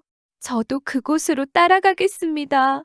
아가야, 이곳엔 내 서방이 묻혀 있질 않느냐? 또 내 서방은 내 아들이다. 내 서방과 내 아들을 남겨두고 어찌 이곳을 뜰 수 있단 말이냐? 아버님, 며느리는 김생원을 부르고 무슨 얘기를 하려는 듯하다. 그만 입을 다물었죠. 쓸데없는 생각 말고 늦었으니 어서 자거라. 네, 아버님. 안녕히 주무십시오. 별당에서 나온 김생원은 집안을 한 바퀴 돌아보고 안채로 돌아갔습니다. 저렇게 밤마다 며느리의 신변을 생각해 별당에 들르니 며느리와 산다는 소문이 나돌만도 하구나. 어사는 방으로 돌아와 이내 잠이 들었죠. 그리고 이튿날 아침까지 얻어먹고야 어사는 김생원의 집을 나왔습니다. 그런데 저녁때가 되어 어사는 다시 김생원의 집으로 갔습니다. 아무래도 어제 일이 석연치 않았던 것이죠. 어사가 김생원 집으로 되돌아가자 김생원이 이상한 얼굴로 물었죠. 아이고, 무얼 두고 가셨소? 세상에 고개를 넘다가 호랑이를 만났지 뭡니까? 그래서 더 가지 못하고 되돌아왔습니다. 아주 잘하셨소이다. 여긴 호랑이 때문에 여간 위험한 곳이 아닙니다. 그래서 말인데 죄송하지만 하루 더 묵어가도 될는지요? 좋지요. 아주 잘 되었습니다. 내일이 읍내 장날이니 사람들과 같이 가시면 괜찮을 겁니다. 그러니 아무 염려 마시고 편히 쉬십시오. 김생원은 어사 이문보를 여전히 나그네로만 생각하고 편하게 맞아주었죠. 그리고 저녁을 먹고 사랑에는 술상이 들어왔습니다. 어사는 잘 되었다 싶어 김생원과 술잔을 기울이며 이런저런 세상 얘기들을 꺼내놓았죠.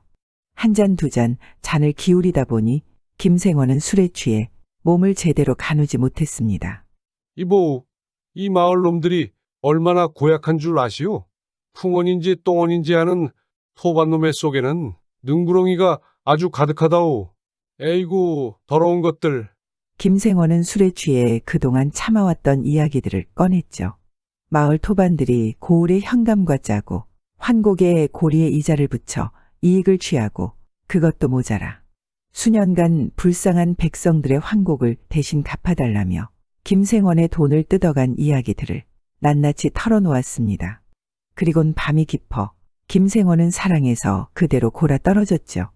달도 뜨지 않은 깊은 가을밤, 집안에는 김생원의 코 고는 소리와 숨소리만 들려왔죠. 어사 이문보는 김생원이 벗어놓은 옷을 주섬주섬 입고 어쩌녁 김생원이 한 그대로 별당 쪽으로 갔습니다. 어험. 어사가 김생원인 양 헛기침을 하자 기다렸다는 듯 며느리가 술상을 들고 나왔고 둘은 별당의 골방으로 향했죠. 유난히 어두운 밤 며느리가 등불을 켜려고 하자 어사 이문보가 만류했습니다. 오늘은 불을 켜지 말 거라. 며느리는 아무것도 모른 채 어둠 속에서 앞에 있는 사람이 시아버지가 아님을 전혀 의심하지 못하였습니다. 오늘은 늦으셨습니다. 며느리는 술 주전자를 들어 술잔에 술을 가득 따랐고 어사는 그것을 받아 한숨에 들이켰죠. 아버님, 너무 늦었사옵니다. 이미 많이 드시고 오신 것 같으니 오늘은 이만 드시지요. 어사는 혹여나 말을 하면 들통날까 아무 소리도 하지 않았습니다. 그리고 어사는 어쩌나 보려고 며느리 곁으로 바싹 다가갔죠. 그러자 며느리는 옆으로 피해 앉았습니다. 그러다 어사는 며느리의 손을 덥석 잡았죠. 며느리는 쏘스라치게 놀라며 소리쳤습니다. 아버님, 이 무슨 일입니까? 그렇잖아도 마을에서는 아버님에 대해 이상한 소문이 돌고 있다는데. 며느리는 흐느끼며 밖으로 뛰쳐나갔죠. 두 사람 사이에는 아무 일도 없었구나. 그렇다면 내가 너무했군. 어사는 속으로 뉘우치며 살며시 가서 며느리를 엿보았습니다. 방 안의 며느리는 어깨를 들썩이며 흐느껴 울고 있었죠. 그러면 그렇지. 정말 훌륭한 시아버지와 며느리였구나. 어사 이문보는 그 길로 칠성이가 있는 주막으로 갔습니다. 나리, 이 고을에는 낮에도 호랑이가 출몰한다는데 오밤중에 밤이슬 맞으시며 어딜 다녀오십니까? 칠성이가 눈을 비비며 일어나 앉았죠. 하얀 서리가 내리는 판에 이슬은 웬 이슬이냐? 여름에 내리는 이슬이 아니라 밤 도둑놈에게 내리는 이슬 말입니다요. 대체 어딜 다녀오시는 겁니까요? 허허, 그놈 참. 내 말대로 어디 큰 집 하나 털고 왔다. 되었느냐? 칠성이는 마을 사람들이 관아의 며느리와 사는 김생원을 처벌해 달라고 진정했다는 이야기를 해주었죠. 그거 참 고약한 일이로구나. 그래, 누가 주동이 되어 진정을 했는지 알아보았느냐? 제가 누굽니까요? 척 보면 똥인지 된장인지 알지 않습니까요? 다 알아놓더마다요. 이장인 오기석과 풍원으로 있는 조윤수라고 합니다. 역시 토반들 짓이로구나. 칠성아, 나는 날이 밝는 대로 충청도 병마절도사를 뵈러 갈 것이니 너는 이곳 토반들과 현감을 철저히 감시하고 있거라. 네, 그래야겠습니다. 병마절도사는 각도의 군을 총괄하는 무관인데 어사 이문보가 그를 만나러 가는 것은 아무래도 보통의 힘으로는 그들을 제압할 수 없음을 직감했던 것이죠. 그리고 닷새가 흘렀습니다. 동원의 앞마당에는 김생원이 오라에 묶인 채로 끌려와 있었죠. 이런 죽일 놈이 있나? 아들이 죽었다고 며느리를 탐하다니. 사또 그것은 사실이 아니오. 뭐함이오? 고을 사람들의 증언이 이리 있는데도 잡아댈 것이냐? 대체 누가 그런 소리를 한단 말입니까? 여기 마을 이장과 토반들의 진정이 있질 않느냐? 이런데도 잡아댈 것이냐? 사또, 그들이 저를 모함한 것입니다. 저는 하늘에 맹세코 결백하옵니다. 이놈 안 되겠구나. 여봐라, 저놈을 지금 당장 형틀에 묶어라. 관아의 사령들이 사또의 명에 따라 서둘러 형틀을 준비하고 있을 때였습니다. 멈추어라! 허름한 옷차림의 사내가 동원 마당으로 들어서며 소리쳤죠. 아니 웬 놈이냐? 여기가 어디라고 함부로 나서는 것이냐? 관아의 사령들이 사내를 향해 소리치는 바로 그때였습니다. 암행어사 출두여!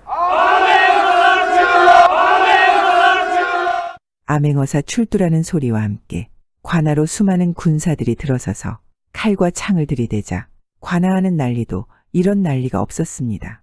그리고 곧이어 부패한 고을 사또와 사령들이 오라에 묶였고 어사의 명에 따라 고을의 토반들과 이장이 붙잡혀 들어왔죠. 칠성아, 지금 즉시 고을 사람들에게 걷어들인 환곡이 적힌 장부를 찾아오거라. 네, 나리! 어사 이문보의 명에 따라 그의 수하 칠성이 관내의 모든 장부를 수거하였습니다. 어사 이문보와 그의 수하들이 이를 살펴보니 그동안 환곡에 과도한 이자를 붙여온 사실뿐만 아니라 김생원에게 돈을 뜯어 고을 현감과 토반들이 나누어 편취한 것이 명명백백하게 드러났죠. 이 고을의 이장과 풍원을 대령하여라. 병사들이 어사의 명에 따라 마을의 이장과 풍원을 대령하자 동원 마루에 위풍당당하게 앉은 어사가 먼저 풍원을 신문하였습니다. 풍원, 너는 김생원이 며느리와 사는 것을 직접 내 눈으로 본 일이 있느냐? 제 눈으로 본 일은 없습니다. 그러나 최 이장을 비롯한 고을 사람들이 모두 그렇게 얘기하고 있습니다. 이런 일이 있어서는 안 되겠다고 생각하여 제가 고발한 것입니다. 실제로 보지도 못했으면서 이런 중대한 일을 함부로 고발하였단 말인가? 만일 거짓이라면 너는 차명을 면치 못하리라. 그런데 풍원 옆에 무릎 꿇고 있던 이장은 차명이라는 말에 온몸을 바들바들 떨고 있는 게 아니겠습니까? 그 모습을 가만히 지켜보던 어사 이문보가 이때다 싶어 이장에게 소리쳤습니다. 이장은 어째서 보지도 못한 일을 정말인 것처럼 떠들고 다니며 마을 사람들을 선동하였느냐? 지금 사실대로 말하지 않는다면 당장 목을 칠 것이다. 당장 목을 친다는 말에 놀란 이장은 그때부터 모든 것을 털어놓았죠. 다 풍원이 시켜서 한 일입니다. 저는 그저 시키는 대로 하였을 뿐입니다. 뭐라? 내 놈이 다 계획해놓고 내가 다 시켰다고? 에라이 천벌을 받을 놈 같으니라고. 뭐요? 이 양반이 지금 어디다 뒤집어 씌우려고 그래? 동원 마당의 풍원과 이장은 그때부터 서로에게 모든 잘못을 미루고 싸웠고 그러다 보니 알려지지 않았던 여죄까지 모두 드러나게 되었습니다. 여봐라, 저놈들을 옥에 가두고 김생원을 데려오도록 하여라. 어사의 명에 병졸들이 김생원을 끌고 오자 어사가 말했습니다. 김생원, 고개를 들어 나를 보시오. 김생원은 고개를 들어 이 어사를 바라보았죠. 아니, 눈앞에 있는 사람은 이틀을 같이 보낸 나그네가 아닌가요? 김생원의 기쁨은 이루 말할 수가 없었죠. 부탁이옵건대 어사또께 없어 이 억울한 누명을 꼭 밝혀주옵소서. 김생원이 억울함이 북받쳐 올라 울며 말했습니다. 내 이틀 동안 지켜보았지만 김생원이 결백하다는 걸 잘 압니다. 고맙습니다. 어사또 나리. 이 옷이 생원의 옷이지요? 어사 이문보가 김생원의 옷을 들어보이자 김생원은 물끄러미 자기 옷을 바라보다가 말했죠. 옷이 없으시면 달라고 하시지. 어사가 빙그레 웃었죠. 내가 며느리 방에 다녀오느라 그런 것입니다. 그러니 나쁘게 생각 말고 며느님께도 상심 말라 일러주십시오. 그렇게라도 시험해보지 않을 수 없었습니다. 그리고 여기에 있는 칠성이가 김생원에 대해 상세히 조사해서 내 다 알고 있습니다. 그 말에 칠성이가 어깨를 으쓱해 보였죠. 어쩐 일인지 나리께서 다녀가신 뒤부터 며느리가 자리에서 일어나지도 않고 밥도 먹지를 않아 은근히 걱정하고 있었답니다. 아이고, 저 때문에 상심이 컸나 봅니다. 바쁜 일이 끝나는 대로 찾아뵙고 제 무례함을 사과드리도록 하겠습니다. 아닙니다.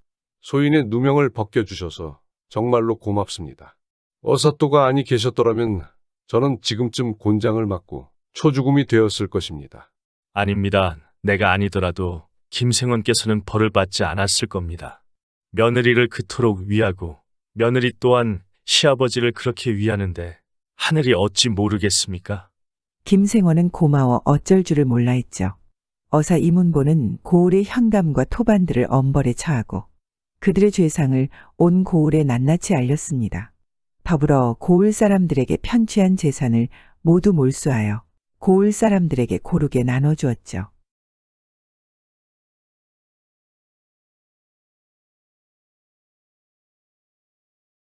옛날 옛적 한양의 한 양반 집안에 이원필이라는 사람이 있었습니다.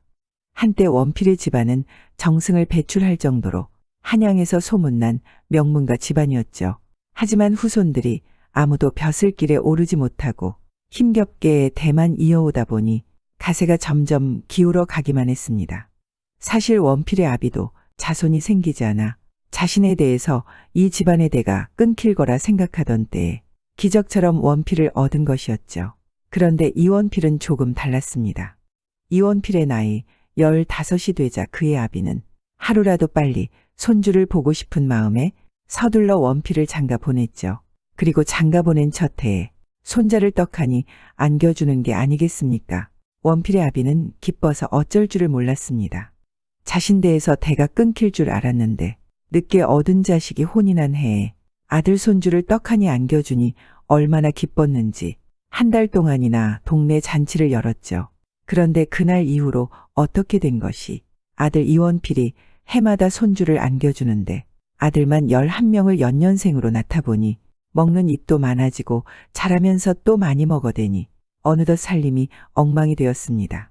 그러던 하루는 이제는 연로하여 누워만 지내던 원필의 아비가 원필을 불러다 앉혀놓고 말했습니다.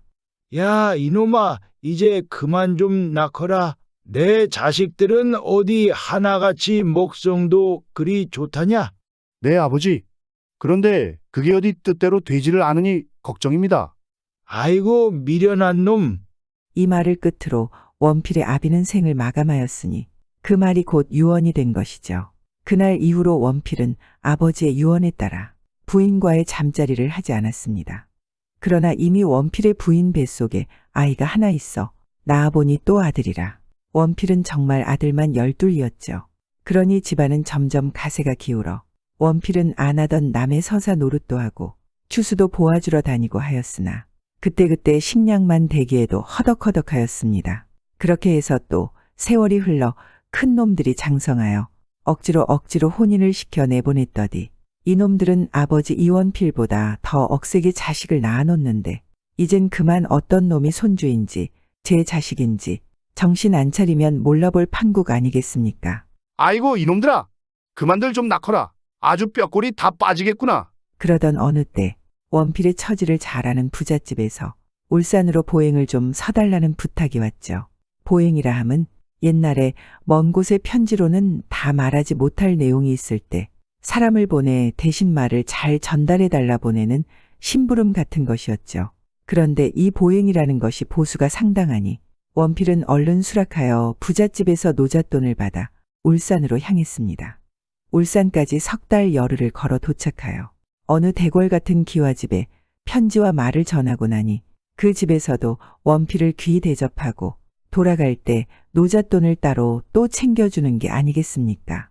원필은 속으로 웬 떡이냐 하며 그것을 받아 챙기고 기쁜 마음으로 한양으로 향했죠. 한양에서 석 달 열흘을 왔으니 또 석 달 열흘을 가야만 한양에 도착하지 않겠습니까? 원필은 밤이면 주막에 들러 잠을 자고 아침이면 한양으로 걸어갔습니다. 그런데 집에서 굶주리고 기다릴 식구들 생각이 나서 노자를 아껴야겠다는 마음이 들었죠. 그래 그날부터는 노잣돈은 쓰지 않고 과객질로 남의 집 사랑을 빌려 얻어먹고 얻어자면서 한양을 향했죠. 그러다가 충청도 어디에 이르러 하루 저녁 신세질 집을 찾다. 커다란 기와집 앞에 멈춰서서 대문 앞에서 사람을 불렀죠. 이리 오너라. 개 아무도 없느냐? 이원필이 부르는 소리에 대문이 열리고 그 집 하인으로 보이는 사람이 나왔습니다. 니시여. 지나가는 나그네인데 하룻밤 신세 좀 질 수 있을까오? 하인은 원필을 위아래로 훑어보더니 이내 사랑방으로 안내했죠. 부잣집 사랑이라 그런지 방은 깨끗하고 이불은 잘 정돈돼 있는 것이 오늘 밤은 편안하게 잠을 청할 수 있을 것 같았습니다. 그런데 잠시 후 방으로 밥상이 들어오는데 지나가는 나그네에게는 어울리지 않게 밥과 국 반찬이 모두 정갈하게 잘 차려져 나오는 게 아니겠습니까? 원필이 이게 웬 횡재냐 싶은 마음에 음식을 남김없이 먹고 상을 물렸더니 잠시 후에는 술상이 한 상 차려 나오더니 한 5, 60 먹어 보이는 풍신 좋은 사람이 들어오는데 이 집 주인 같아 보였죠. 원필과 집주인은 서로 통속명을 하고는 한양 땅 이야기이며 여기저기 돌아다니며 보고 들은 이야기들을 주고받다. 화제가 떨어지자 자연 자손 이야기까지 하기에 이르렀습니다. 그래 손님께서는 자녀를 몇이나 두셨소? 아이고 말도 마십시오. 아들만 12인데 그 놈들이 손주까지 마구 낳아대니 이제는 어느 놈이 자식인지 손주인지도 구분을 못하겠습니다. 그래? 그런 수도 있어? 원필의 말에 집주인은 참으로 신기한 이야기를 듣는다는 듯 물었죠. 그럼요. 오죽하면 저희 아버지께서도 자식 좀 그만 낳으라 하고 돌아가셨지요. 원필의 말을 들은 집주인은 하인에게 안주와 술을 더 가져오라며 재촉하였습니다. 아이고 그만하면 됐습니다. 너무도 과한 대접이십니다. 아니요. 한 잔 더 받으시오. 그렇게 밤이 늦도록 술잔이 오락가락 하더니 주인의 술잔을 들어 권하는 모습이 뭔가 큰일을 결심한 듯 비장한 눈빛으로 변하였죠. 그리고는 술을 한 잔 쭉 들이키더니 원필의 손을 덥석 잡으며 말하였습니다. 나 손님에게 꼭 부탁할 일이 있어. 예? 부탁이라고 말씀하셨습니까? 갑자기 부탁할 게 있다니 당황한 원필이 집주인의 얼굴을 살피는데 두 뺨에 눈물이 줄줄 흐르고 있지 않겠습니까? 아니 갑자기 무슨 부탁이신지. 이보시오. 이 늙은 것을 위해 수고 좀 해주시오. 밝은 날 보시면 자연 아실 것이지만 이 마을 동산에 올라서서 눈이 미치는 데까지가 다 내 땅이오. 그러니 이날 이때까지 부족함 없이 지내왔는데 내 한 가지 부족한 게 있다면 대를 이을 아들은커녕 딸 자식 하나 생산을 못 해봤소. 그래 자식 하나 얻자고 소시를 셋이나 얻었는데 이것들이 눈치도 코치도 없어. 어디 가서 넌지시 씨를 받아와도 좋으련만 방구석에 앉아 그저 꽃단장만 하고 있으니 내 속이 아니오. 내 가진 재산이 많아. 재산이라고는 누구 하나 부러울 게 없는데 다른 사람이 자식 안고 다니는 걸 보며 눈이 뒤집힐 지경이오. 그저 남의 씨라도 좋으니 무릎에 앉히고 아버지 하는 소리 딱 한 번만이라도 들었으면 원이 없겠소. 그런데 듣자 하니 손님께서 기술이 그렇게 좋으시다니 날 위해서 수고 좀 해주시오. 원필이 집주인의 말을 듣고는 술이 번쩍 깨어 손을 절레절레 저으며 말했죠. 원 천만의 말씀입니다. 어찌 제가 감히 그런 일을 하겠습니까? 공연한 사양 말아주시오. 누가 큰 마누라를 건드려 달라는 것도 아니고 작은 것들은 본시 천생들이라 좀 그래도 괜찮고 또 나하고 임자만 알면 다 되는 일 아니오? 보아하니 집 떠난 지도 여러 날일 것 같은데 개꾸도 풀 겸 제발 좀 부탁합시다. 아이고. 집주인의 말에 깊은 한숨이 절로 나온 원필이 한참을 고민하다 보니 치근한 마음이 일었습니다. 자식을 얻고 싶은 마음이 얼마나 간절하기에 낯선 나그네가 거절하는데도 저리 집요하게 부탁하나 싶었죠. 정 부탁하시니 그래 보시지요. 집주인은 그 소리에 입이 한 방만큼 벌어져서는 밤새도록 술과 안주를 권하였습니다. 원필도 실로 오래간만에 허리띠를 끌어놓고는 밤새도록 술을 마시다 잠이 들었죠. 이튿날 아침 원필이 잠에서 깨어보니 입고 온 해진 옷들은 온데간데 없고 깨끗한 새 옷 한 벌이 놓여 있는데 가만 보니 벗은 행전은 물론 갓 망건 도포까지 모두 새 것이었습니다. 그리고 준비된 새 옷으로 모두 갈아입자 아침상이 들어오는데 어제와는 또 다르게 온갖 산의 진미로 가득한 상이었죠. 원필이 맛있게 아침을 먹고 상을 물렸더니 하인 하나가 와서는 말했습니다. 손님, 주인 어르신께서 함께 마시러 나가시자 하옵니다. 그 말에 원필이 하인을 따라 나서니 대문 앞에는 말 2마리가 서 있고 곧이어 집주인이 나와 원필을 반겼습니다. 밤새 안녕히 주무셨소. 내 오늘은 고을 구경이나 함께 하려고 하인들에게 이리 준비하라 일렀소. 아이고 덕분에 아주 잘 먹고 잘 잤습니다. 집주인과 원필은 말을 타고 고을 이곳 저곳을 돌아다녔죠. 정말로 집주인의 땅은 비옥한 데다 말을 타고도 한참을 돌아야 다 볼 수 있을 정도였습니다. 이 많은 땅과 재물을 물려줄 자손이 없으니 내 얼마나 답답한 심정이었겠소. 그런데 손께서 도와주신다니 내 기뻐서 잠이 다 오질 않더이다. 아이고 별 말씀을요. 집주인과 원필은 고을 이곳 저곳을 한참 동안 구경하다 저녁이 다 되어서야 집으로 돌아왔습니다. 그리고는 저녁 식사에 좋은 술로 반주를 하고 집주인이 말했죠. 그럼 이제 가보실까? 집주인이 앞장서 일어서니 원필이 뒤를 따랐습니다. 집의 후원을 지나 조그만 문으로 나가니 거기에는 조그마한 기와집 3채가 나란히 있었죠. 집주인이 원필의 손을 잡아 첫 번째 기와집으로 인도하자 한 아리따운 여인이 나와서는 공손히 인사하였습니다. 영감 오셨어요? 그래 준비는 되었느냐? 네, 어서 방으로 드시지요. 여인은 원필이 누구냐 묻지도 또 쳐다보지도 않고 그저 방으로 둘을 안내했습니다. 방에는 조그마한 술상이 준비되어 있었고 집주인과 원필이 자리에 앉으니 여인이 술을 따라 올렸습니다. 술의 향취는 난생 처음 맛보는 향기롭고 달콤한 맛이었죠. 집주인이 담뱃대에 불을 붙이고는 뻐끔뻐끔 몇 모금 빨더니 그대로 방을 나갔습니다. 방 안에는 원필과 주인의 소실 둘만 남았죠. 둘이 한참을 말없이 앉아있다. 여인이 술이나 한 잔 더 드시라 술병을 들어 원필에게 권하자 원필이 그 손목을 덥석 잡았습니다. 여인의 낯은 수줍은 듯 붉게 달아올랐고 원필은 여인의 손목을 잡아당겨 품에 안았죠. 이튿날 아침 원필이 아침 식사를 일찍 마치고 떠날 채비를 하려는데 집주인이 찾아왔습니다. 자, 그럼 다음 집으로 가보실까? 어디를 말씀이십니까? 내가 말하지 않았던가? 소실이 셋이라고. 원필은 그렇게 이틀을 더 묵고 나서야 그 집에서 나올 수 있었죠.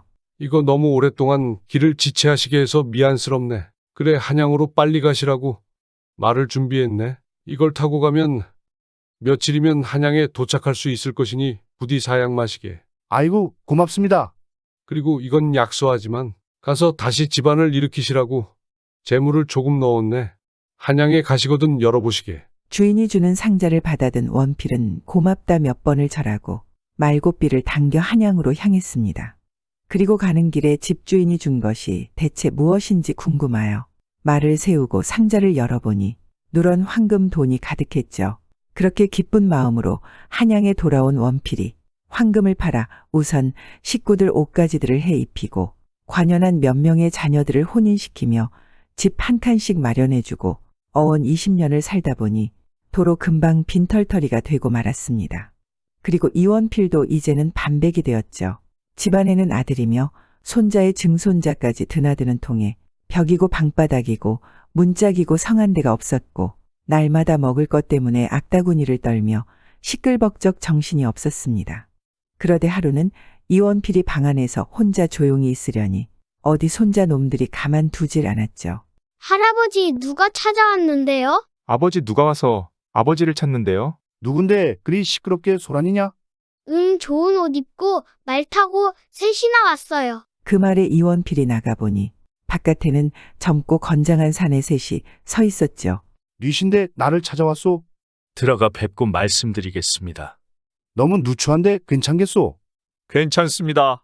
원필이 젊은 사내 셋을 데리고 방문을 닫고 들어가자 온 식구들이 궁금하여 문틈으로 방 안을 들여다보고 또 엿들었죠. 그런데 방 안에 든 사내들이 대뜸 이원필에게 절을 하더니 아버지라 부르지 않겠습니까? 아버지를 이제야 찾아뵙습니다. 대체 이게 뭔 소리요? 저희를 길러주신 아버지께서 돌아가시면서 저희 셋을 불러앉히고 상세한 말씀을 해주셨습니다. 너희 셋을 키우며 즐거운 나날을 보냈으니 그것만으로도 내 분의 과한 일이다. 3년상이나 벗고든 너희 아버지를 찾아라. 그랬습니다. 20여 년 전 이원필이 충청도의 한 집에서 머물렀던 동안 이 사내들 셋이 생긴 것이죠. 아이고, 가뜩이나 형편없이 지내는데 너희들마저 들어오면 어찌하냐? 온 아버지께서도 길러준 아버지께서 남기신 재산이 고스란히 있고 어머니들 세 분도 기다리시는데 낙향하시면 되지. 뭐 꼭 서울에 계셔야만 됩니까? 하긴 그렇다만 여기 있는 집칸이고 세간이고 처분해야 할 거 아니냐? 아유, 이까지 걸레 같은 것 동네 사람이며 신세진 사람들에게 나눠줘 버리시지. 별 걱정을 다 하십니다. 이튿날 아침 이원필은 자식 손주들을 이끌고 충청도로 향했습니다. 그리고는 첫째 집, 둘째 집, 셋째 집으로 차례로 돌아다니며 사니 그의 말년은 마냥 태평하기만 하였다 하죠. 참 자식이 웬수라는데 어떤 사람은 자식 잘 얻어 복을 다 받기도 하는가 봅니다.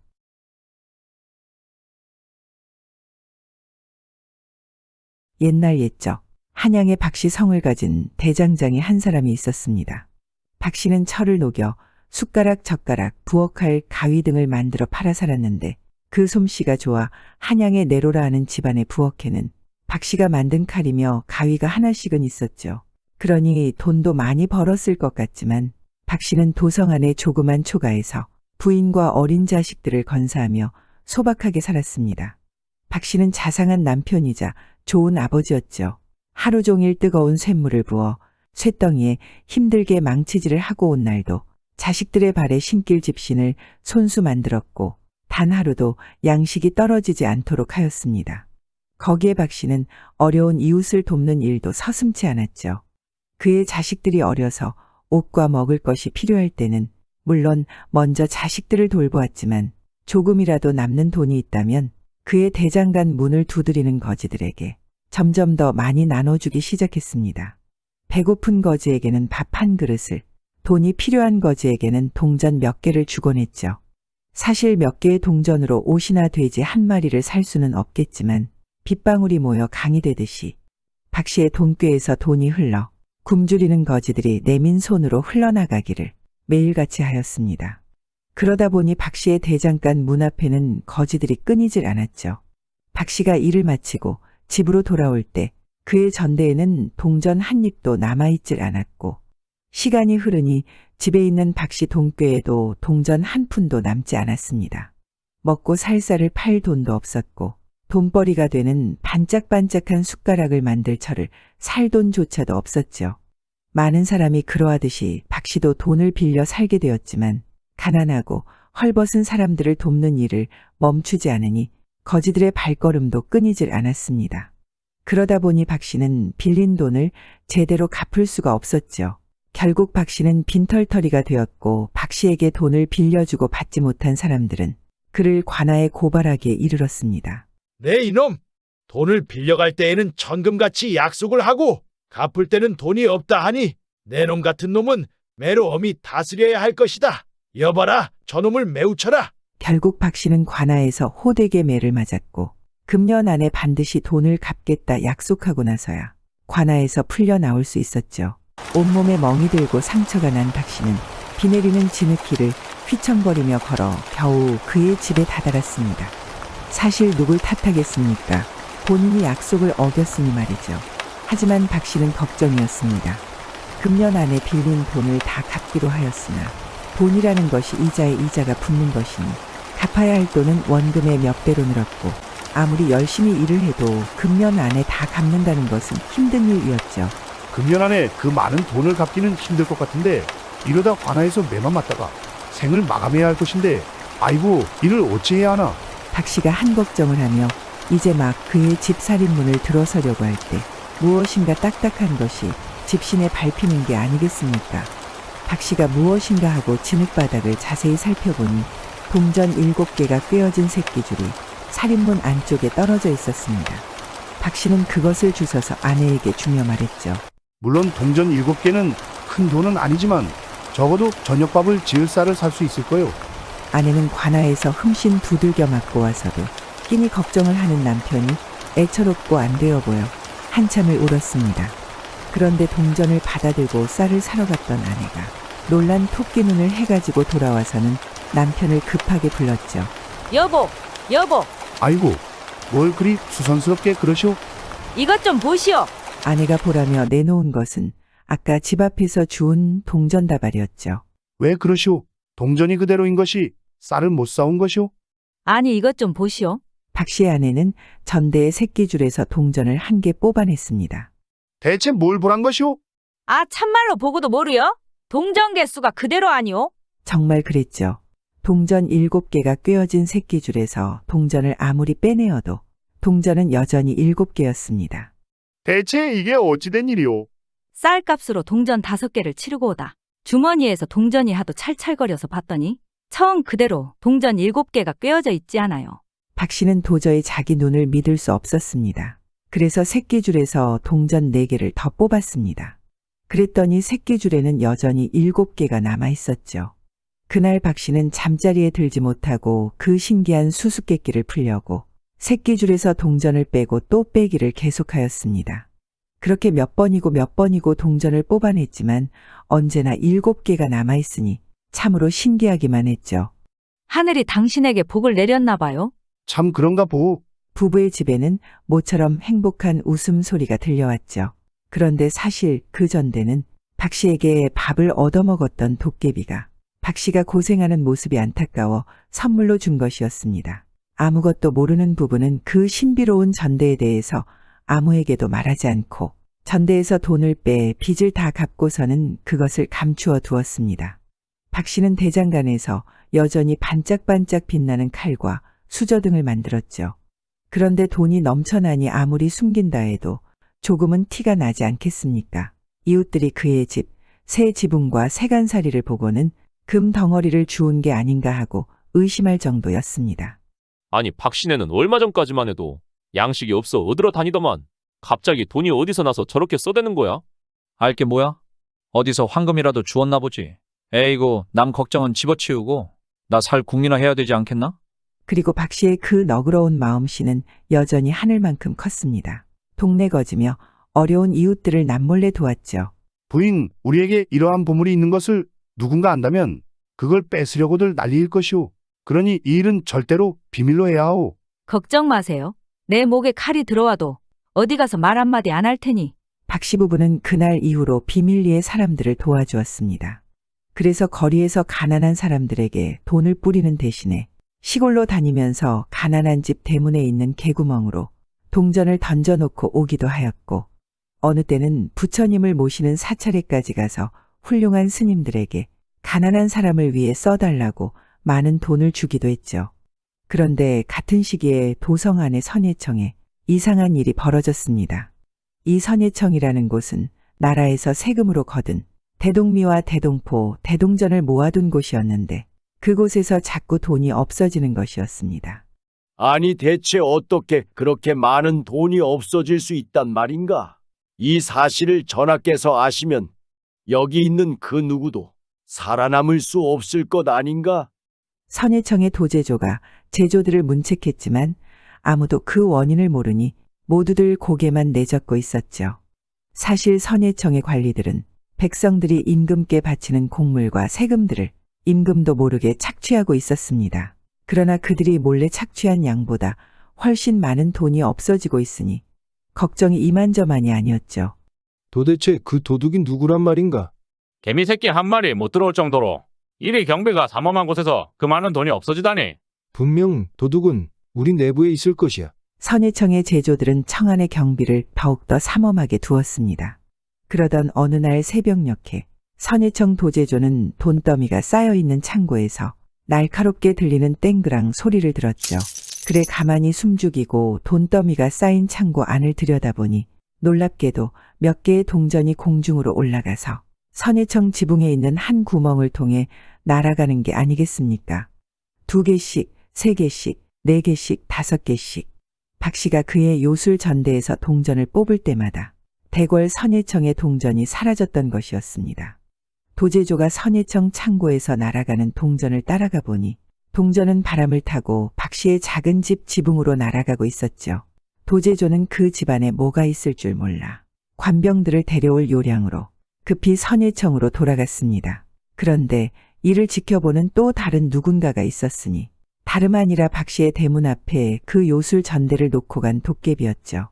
도깨비는 대궐 선해청의 경비대들이 박 씨를 잡으러 오기 전에 박 씨에게 경고를 해주었습니다. 리시오, 난 그대에게 전대를 줬던 도깨비요. 지금 관병들이 몰려오고 있으니 우리의 소중한 전대를 가지고 가서 잘 숨겨두시오. 금강산의 사찰로 길을 떠나시오. 그곳에 선량한 스님들이 당신에게 피할 곳을 마련해 줄 것이오. 박 씨는 그 말을 듣고 서둘러 부인과 아이들을 대피시켰습니다. 부인, 내가 이곳에서 당신과 아이들이 도망칠 시간을 벌겠소. 아이들과 금강산의 깊은 절로 들어가 몸을 피하시오. 그리고 내가 갈 때까지 그곳에서 기다리시오. 박 씨의 아내는 아이들을 데리고 머나먼 금강산에 있는 사찰을 향해 즉시 길을 떠났습니다. 그리고 요술 전대는 아내의 솜에 깊숙이 안전하게 보관되어 있었죠. 곧이어 대궐 선해청 관병들이 몰려왔고 박 씨는 그들에게 끌려갔습니다. 그런데 이상하게도 선해청의 관리들은 없어진 돈의 행방보다 박 씨의 집으로 어떻게 돈이 날아갈 수 있게 하였는지를 더 궁금하게 생각하였죠. 너는 나라의 금고에서 도적질을 하였다. 이는 국법으로 엄히 다스려야 할 일이다. 그런데 말이다. 내 놈이 살 수 있는 방법이 있지 않겠느냐? 그것이 무엇인지요? 내 놈이 그 돈을 날아가게 한 그 요술 말이다. 그것을 우리에게 알려준다면 목숨은 부지할 수 있을 것이야. 그런 것이었죠. 선해청의 그 욕심 많은 관리들은 나라 돈을 그렇게 많이 훔쳐먹더니 이제는 요술을 부려 더욱더 편하게 돈을 훔쳐먹을 꿍꿍이를 가진 것이었습니다. 하지만 그들의 말을 어찌 믿겠습니까? 박 씨는 그 요술 전대의 비밀을 선뜻 내어줄 생각이 없어 입을 굳게 다물고 전혀 말을 해주지 않았죠. 그러자 그들은 박 씨에게 온갖 매질을 해대다 창고에 그를 가둬두었습니다. 창고에 갇힌 박 씨는 심한 매질을 당해 몸도 제대로 가눌 수가 없었죠. 그때였습니다. 창고의 조그만 창문 틈으로 달빛이 새어 들어오는가 싶더니 새하얀 종이 한 장이 어디선가 내려왔죠. 그리고 아까 보았던 도깨비의 음성이 들려왔습니다. 이 종이에 말을 그려 그것을 타고 도망치시오. 온몸이 묶여 옴짝달싹 못하는 박 씨는 그 종이를 집을 수도 또 거기에 그림을 그릴 붓도 먹물도 없는데 그림을 그려 달아나라니 참으로 황당하기만 한 노릇이었죠. 그렇게 날이 새었습니다. 박 씨는 창고 안에서 소리쳤죠. 이보시오. 도제조 영감을 만나게 해주시오. 내 모든 비밀을 말하겠소. 박 씨의 소리를 들은 병사가 도제조 영감에게 말을 전달하자 도제조 영감은 득달같이 창고로 달려왔습니다. 그래, 비밀을 말하겠다고? 네, 모든 것을 소상히 아뢰올 것이니 그림 그릴 붓과 벼루를 준비해 주시고 다른 이들은 모두 물려주십시오. 박 씨의 말에 선해청의 도제조는 모든 병사와 수하들은 물리고 붓과 벼루를 준비해 박 씨에게 주었습니다. 붓을 받아든 박 씨는 도깨비가 준 종이 위에 말을 한 마리 그렸죠. 그런데 종이 위의 말이 갑자기 머리를 움직이고 크게 울더니 종이 속에서 뛰쳐나왔습니다. 종이 속에서 커다란 말이 튀어나오자 탐욕스러운 도제조는 놀라 뒤로 나자빠졌고 그 순간 박 씨가 잽싸게 말 위에 오르자 말은 선해청의 담을 훌쩍 뛰어넘어 멀리 달려가 버렸죠. 그리고 선해청에서 일어난 시끄러운 이 사건은 임금의 귀에도 들어가게 되었습니다. 대체 이 무슨 해괴한 소리인지 선해청을 낱낱이 조사하여 보고하도록 하여라. 임금의 명에 따라 의금부가 나서서 이 사건을 조사하게 되었고 곧이어 선해청 관리들의 비리가 낱낱이 드러나게 되었죠.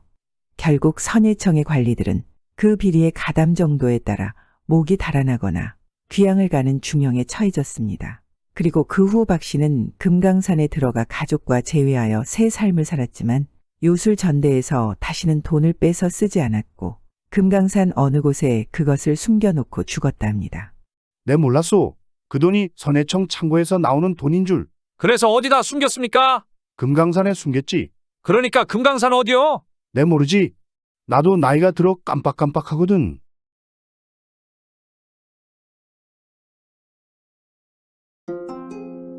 옛날 옛적 어느 바닷가 마을에서 어부셋이서 고기를 잡으러 나갈 채비를 하고 있었습니다. 오늘은 날도 좋고 몸도 가벼운 것이 고기를 아주 가득 잡아오자고. 아이고, 그러면 얼마나 좋겠나? 어부 둘이서 그물을 배에 실으며 이러쿵 저러쿵 하고 있는데 한쪽에서는 최영감이 말없이 뱃전에 앉아 뻐끔뻐끔 담배를 피우고 있었죠. 아니 날도 좋은데 영감님은 늘상 흐림이네. 내비두시게. 엊그제 집에 다녀오시지 않았는가? 아이고, 어여 닻이나 올려야겠다. 하늘은 파랗고 바람은 적당히 불어 닻을 들어 올린 배는 순풍에 먼 바다로 나갔습니다. 배에 탄 어부들은 오늘도 풍어를 기대하며 바다에 그물을 던졌지요. 이상하네. 오늘은 바다가 왜 이리 잠잠하지? 아이고, 자네는 바다가 조용해도 걱정, 폭풍이 몰아쳐도 걱정. 대체 언제 그 걱정 내려놓을 텐가? 그때였습니다. 어서 그물을 끌어올리고 닻을 올리게. 최영감이 소리치자 잠시 후 바람이 불더니 언제 먹구름이 몰려왔는지 하늘은 새까맣기만 하였지요. 폭풍이었습니다. 고요하던 바다에는 세찬 바람이 불기 시작했고 파도가 출렁대더니 이내 큰 비가 내리기 시작했지요. 작은 고깃배로는 폭풍을 견뎌낼 수 없었습니다.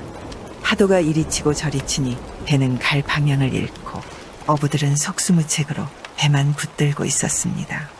이보게들 섬이네. 어서 노를 저으시게. 섬을 발견한 최영감이 소리치자 나머지 어부들은 섬을 향해 힘차게 노를 저었지요. 그리고 운 좋게도 배는 파도를 타고 섬에 닿을 수 있었습니다. 어부들은 해안에 배를 단단히 묶고 폭풍을 피해 섬의 조그만 동굴로 들어갔지요. 아이고야, 황천길 가는 줄 알았네. 이게 다 자네가 날씨가 좋으니 붕어니 하며 헛소리를 해서 일어난 일 아닌가? 뭐예요, 지금 폭풍이 내 탓이란 말인가? 그만들 하시게. 폭풍이 누구의 탓이겠는가?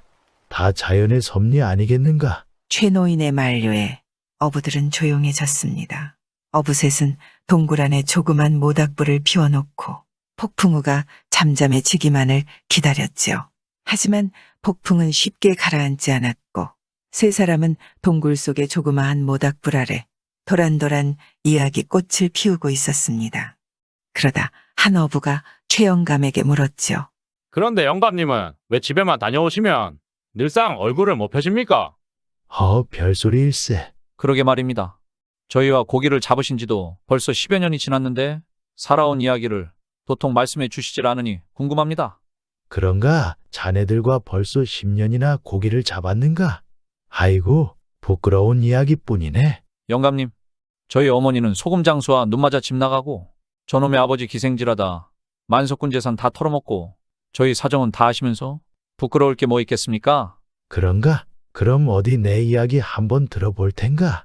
그렇게 폭풍우가 몰아치는 바닷가 무인도의 작은 동굴에서 이야기는 시작되었지요. 옛날 나에게도 형이 하나 있었네. 우린 우애가 참 좋았지. 그리고 물려받은 재산도 많아 남부럽지 않게 살았네. 어부들은 최영감의 이야기에 귀를 쫑긋하며 다가와 앉았습니다. 형은 나보다 먼저 장가를 갔고 나도 이제 막 장가를 가려는데 형이 말했지. 동생, 장가를 가서도 우리 한 집에서 살게나. 부모님이 안 계신데 우리 형제가 각기 혼자 떨어져서 살면 되겠는가? 사실 형이 같이 살자는 데는 이유가 있었습니다. 어릴 적 부모를 잃고 형과 단둘이 살던 동생은 심성은 착했지만 못된 버릇이 있었지요. 어린 나이에 일하지 않고도 평생을 먹고 살 만큼의 재산을 물려받았으니 허구한 날 주색 잡기에 빠져 살았습니다. 그러니 형이 보기에 동생이 결혼해 살림을 낸다면 머지않아 가산을 탕진할 것이 불보듯 뻔해 보였으니 바로 곁에 두고 살며 잔소리라도 할 셈이었지요. 아이고 형님, 저야 형님께 의지하며 같이 살 수만 있다면 좋지요. 그리하여 형과 동생은 결혼을 해서도 한 집에서 살게 되었습니다. 혼인 첫해 동생 부부가 깨가 쏟아지게 사는 것은 말해 무엇을 하겠습니까? 서로가 서로를 세상 없이 아껴주며 앞으로도 그렇게 쭉 행복하게만 살 것 같았지요.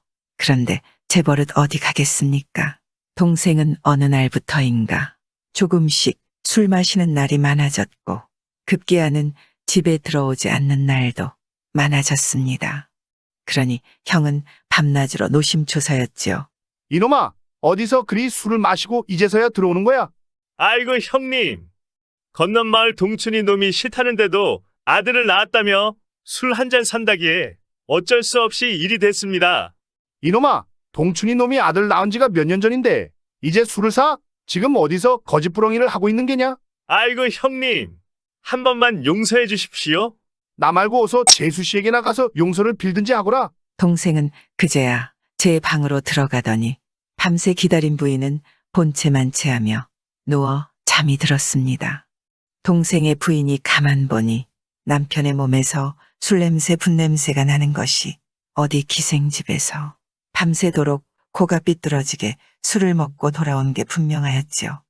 화는 치밀어 올라 시원하게 욕이나 한판 퍼붓고 싶지만 어쩌겠습니까?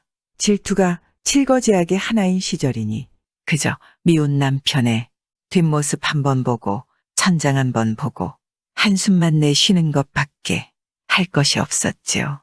그러던 하루는 먼 친척집에 다녀오던 형이 밤이 늦어 집에 들어오는데 동생네 방에 불이 환히 켜져 있지 않겠습니까?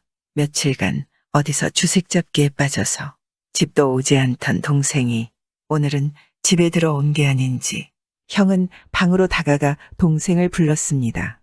동생 자리에 들었는가? 네, 이제서야 왔네. 그런데 불이 켜진 방 안에서는 우당탕 소리만 들릴 뿐 아무런 대꾸도 없었지요. 대체 무슨 일이기에 그리 시끄러운가? 그때 방 안에서 재수가 대답하였습니다.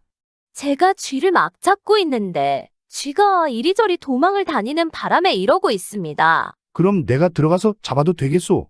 네, 그래 주시면 감사하겠습니다. 그 말에 형이 방문을 열어보았더니 재수가 바느질하던 자로 쥐를 때려잡지도 못하고 땀을 뻘뻘 흘리고 있지 않겠습니까? 그 광경을 보고 형은 생각했습니다. 이제 갓 시집을 온 재수가 그 쥐 한 마리 때문에 고생을 하는구나. 쥐가 나오게 한 것은 이 집 주인인 내가 잘못한 것이니까 얼른 저놈의 쥐를 잡아주어야지 하고는 동생의 방으로 들어갔지요. 재수씨, 쥐가 도망가니 방문을 꼭 닫으시오. 방 안의 쥐는 살겠다고 아등바등 거리다 이리 뛰고 저리 뛰고 연약한 여자 한 사람한테 쫓겨다녀도 죽을 둥살둥 하는데 이제 웬 사내까지 저를 잡겠다 가세하니 정말 죽게 생겼는지 온 방 안을 이리저리 날뛰다. 금방은 형 쪽에 이내 재수 쪽에 이리저리 막 훌쩍훌쩍 도망을 다녔습니다. 그렇게 형과 재수는 그 쥐를 잡겠다 온 방을 뛰어다니다 그만 호롱불을 덮쳐버렸죠. 어둠 속에서 형과 재수는 한 사람은 불을 켜겠다 불씨를 찾고 또 한 사람은 쥐를 잡겠다 설쳐대고 있었습니다. 그런데 간신히 불씨를 찾아 재수가 막 호롱불을 켠 순간 방문이 발칵 열렸죠.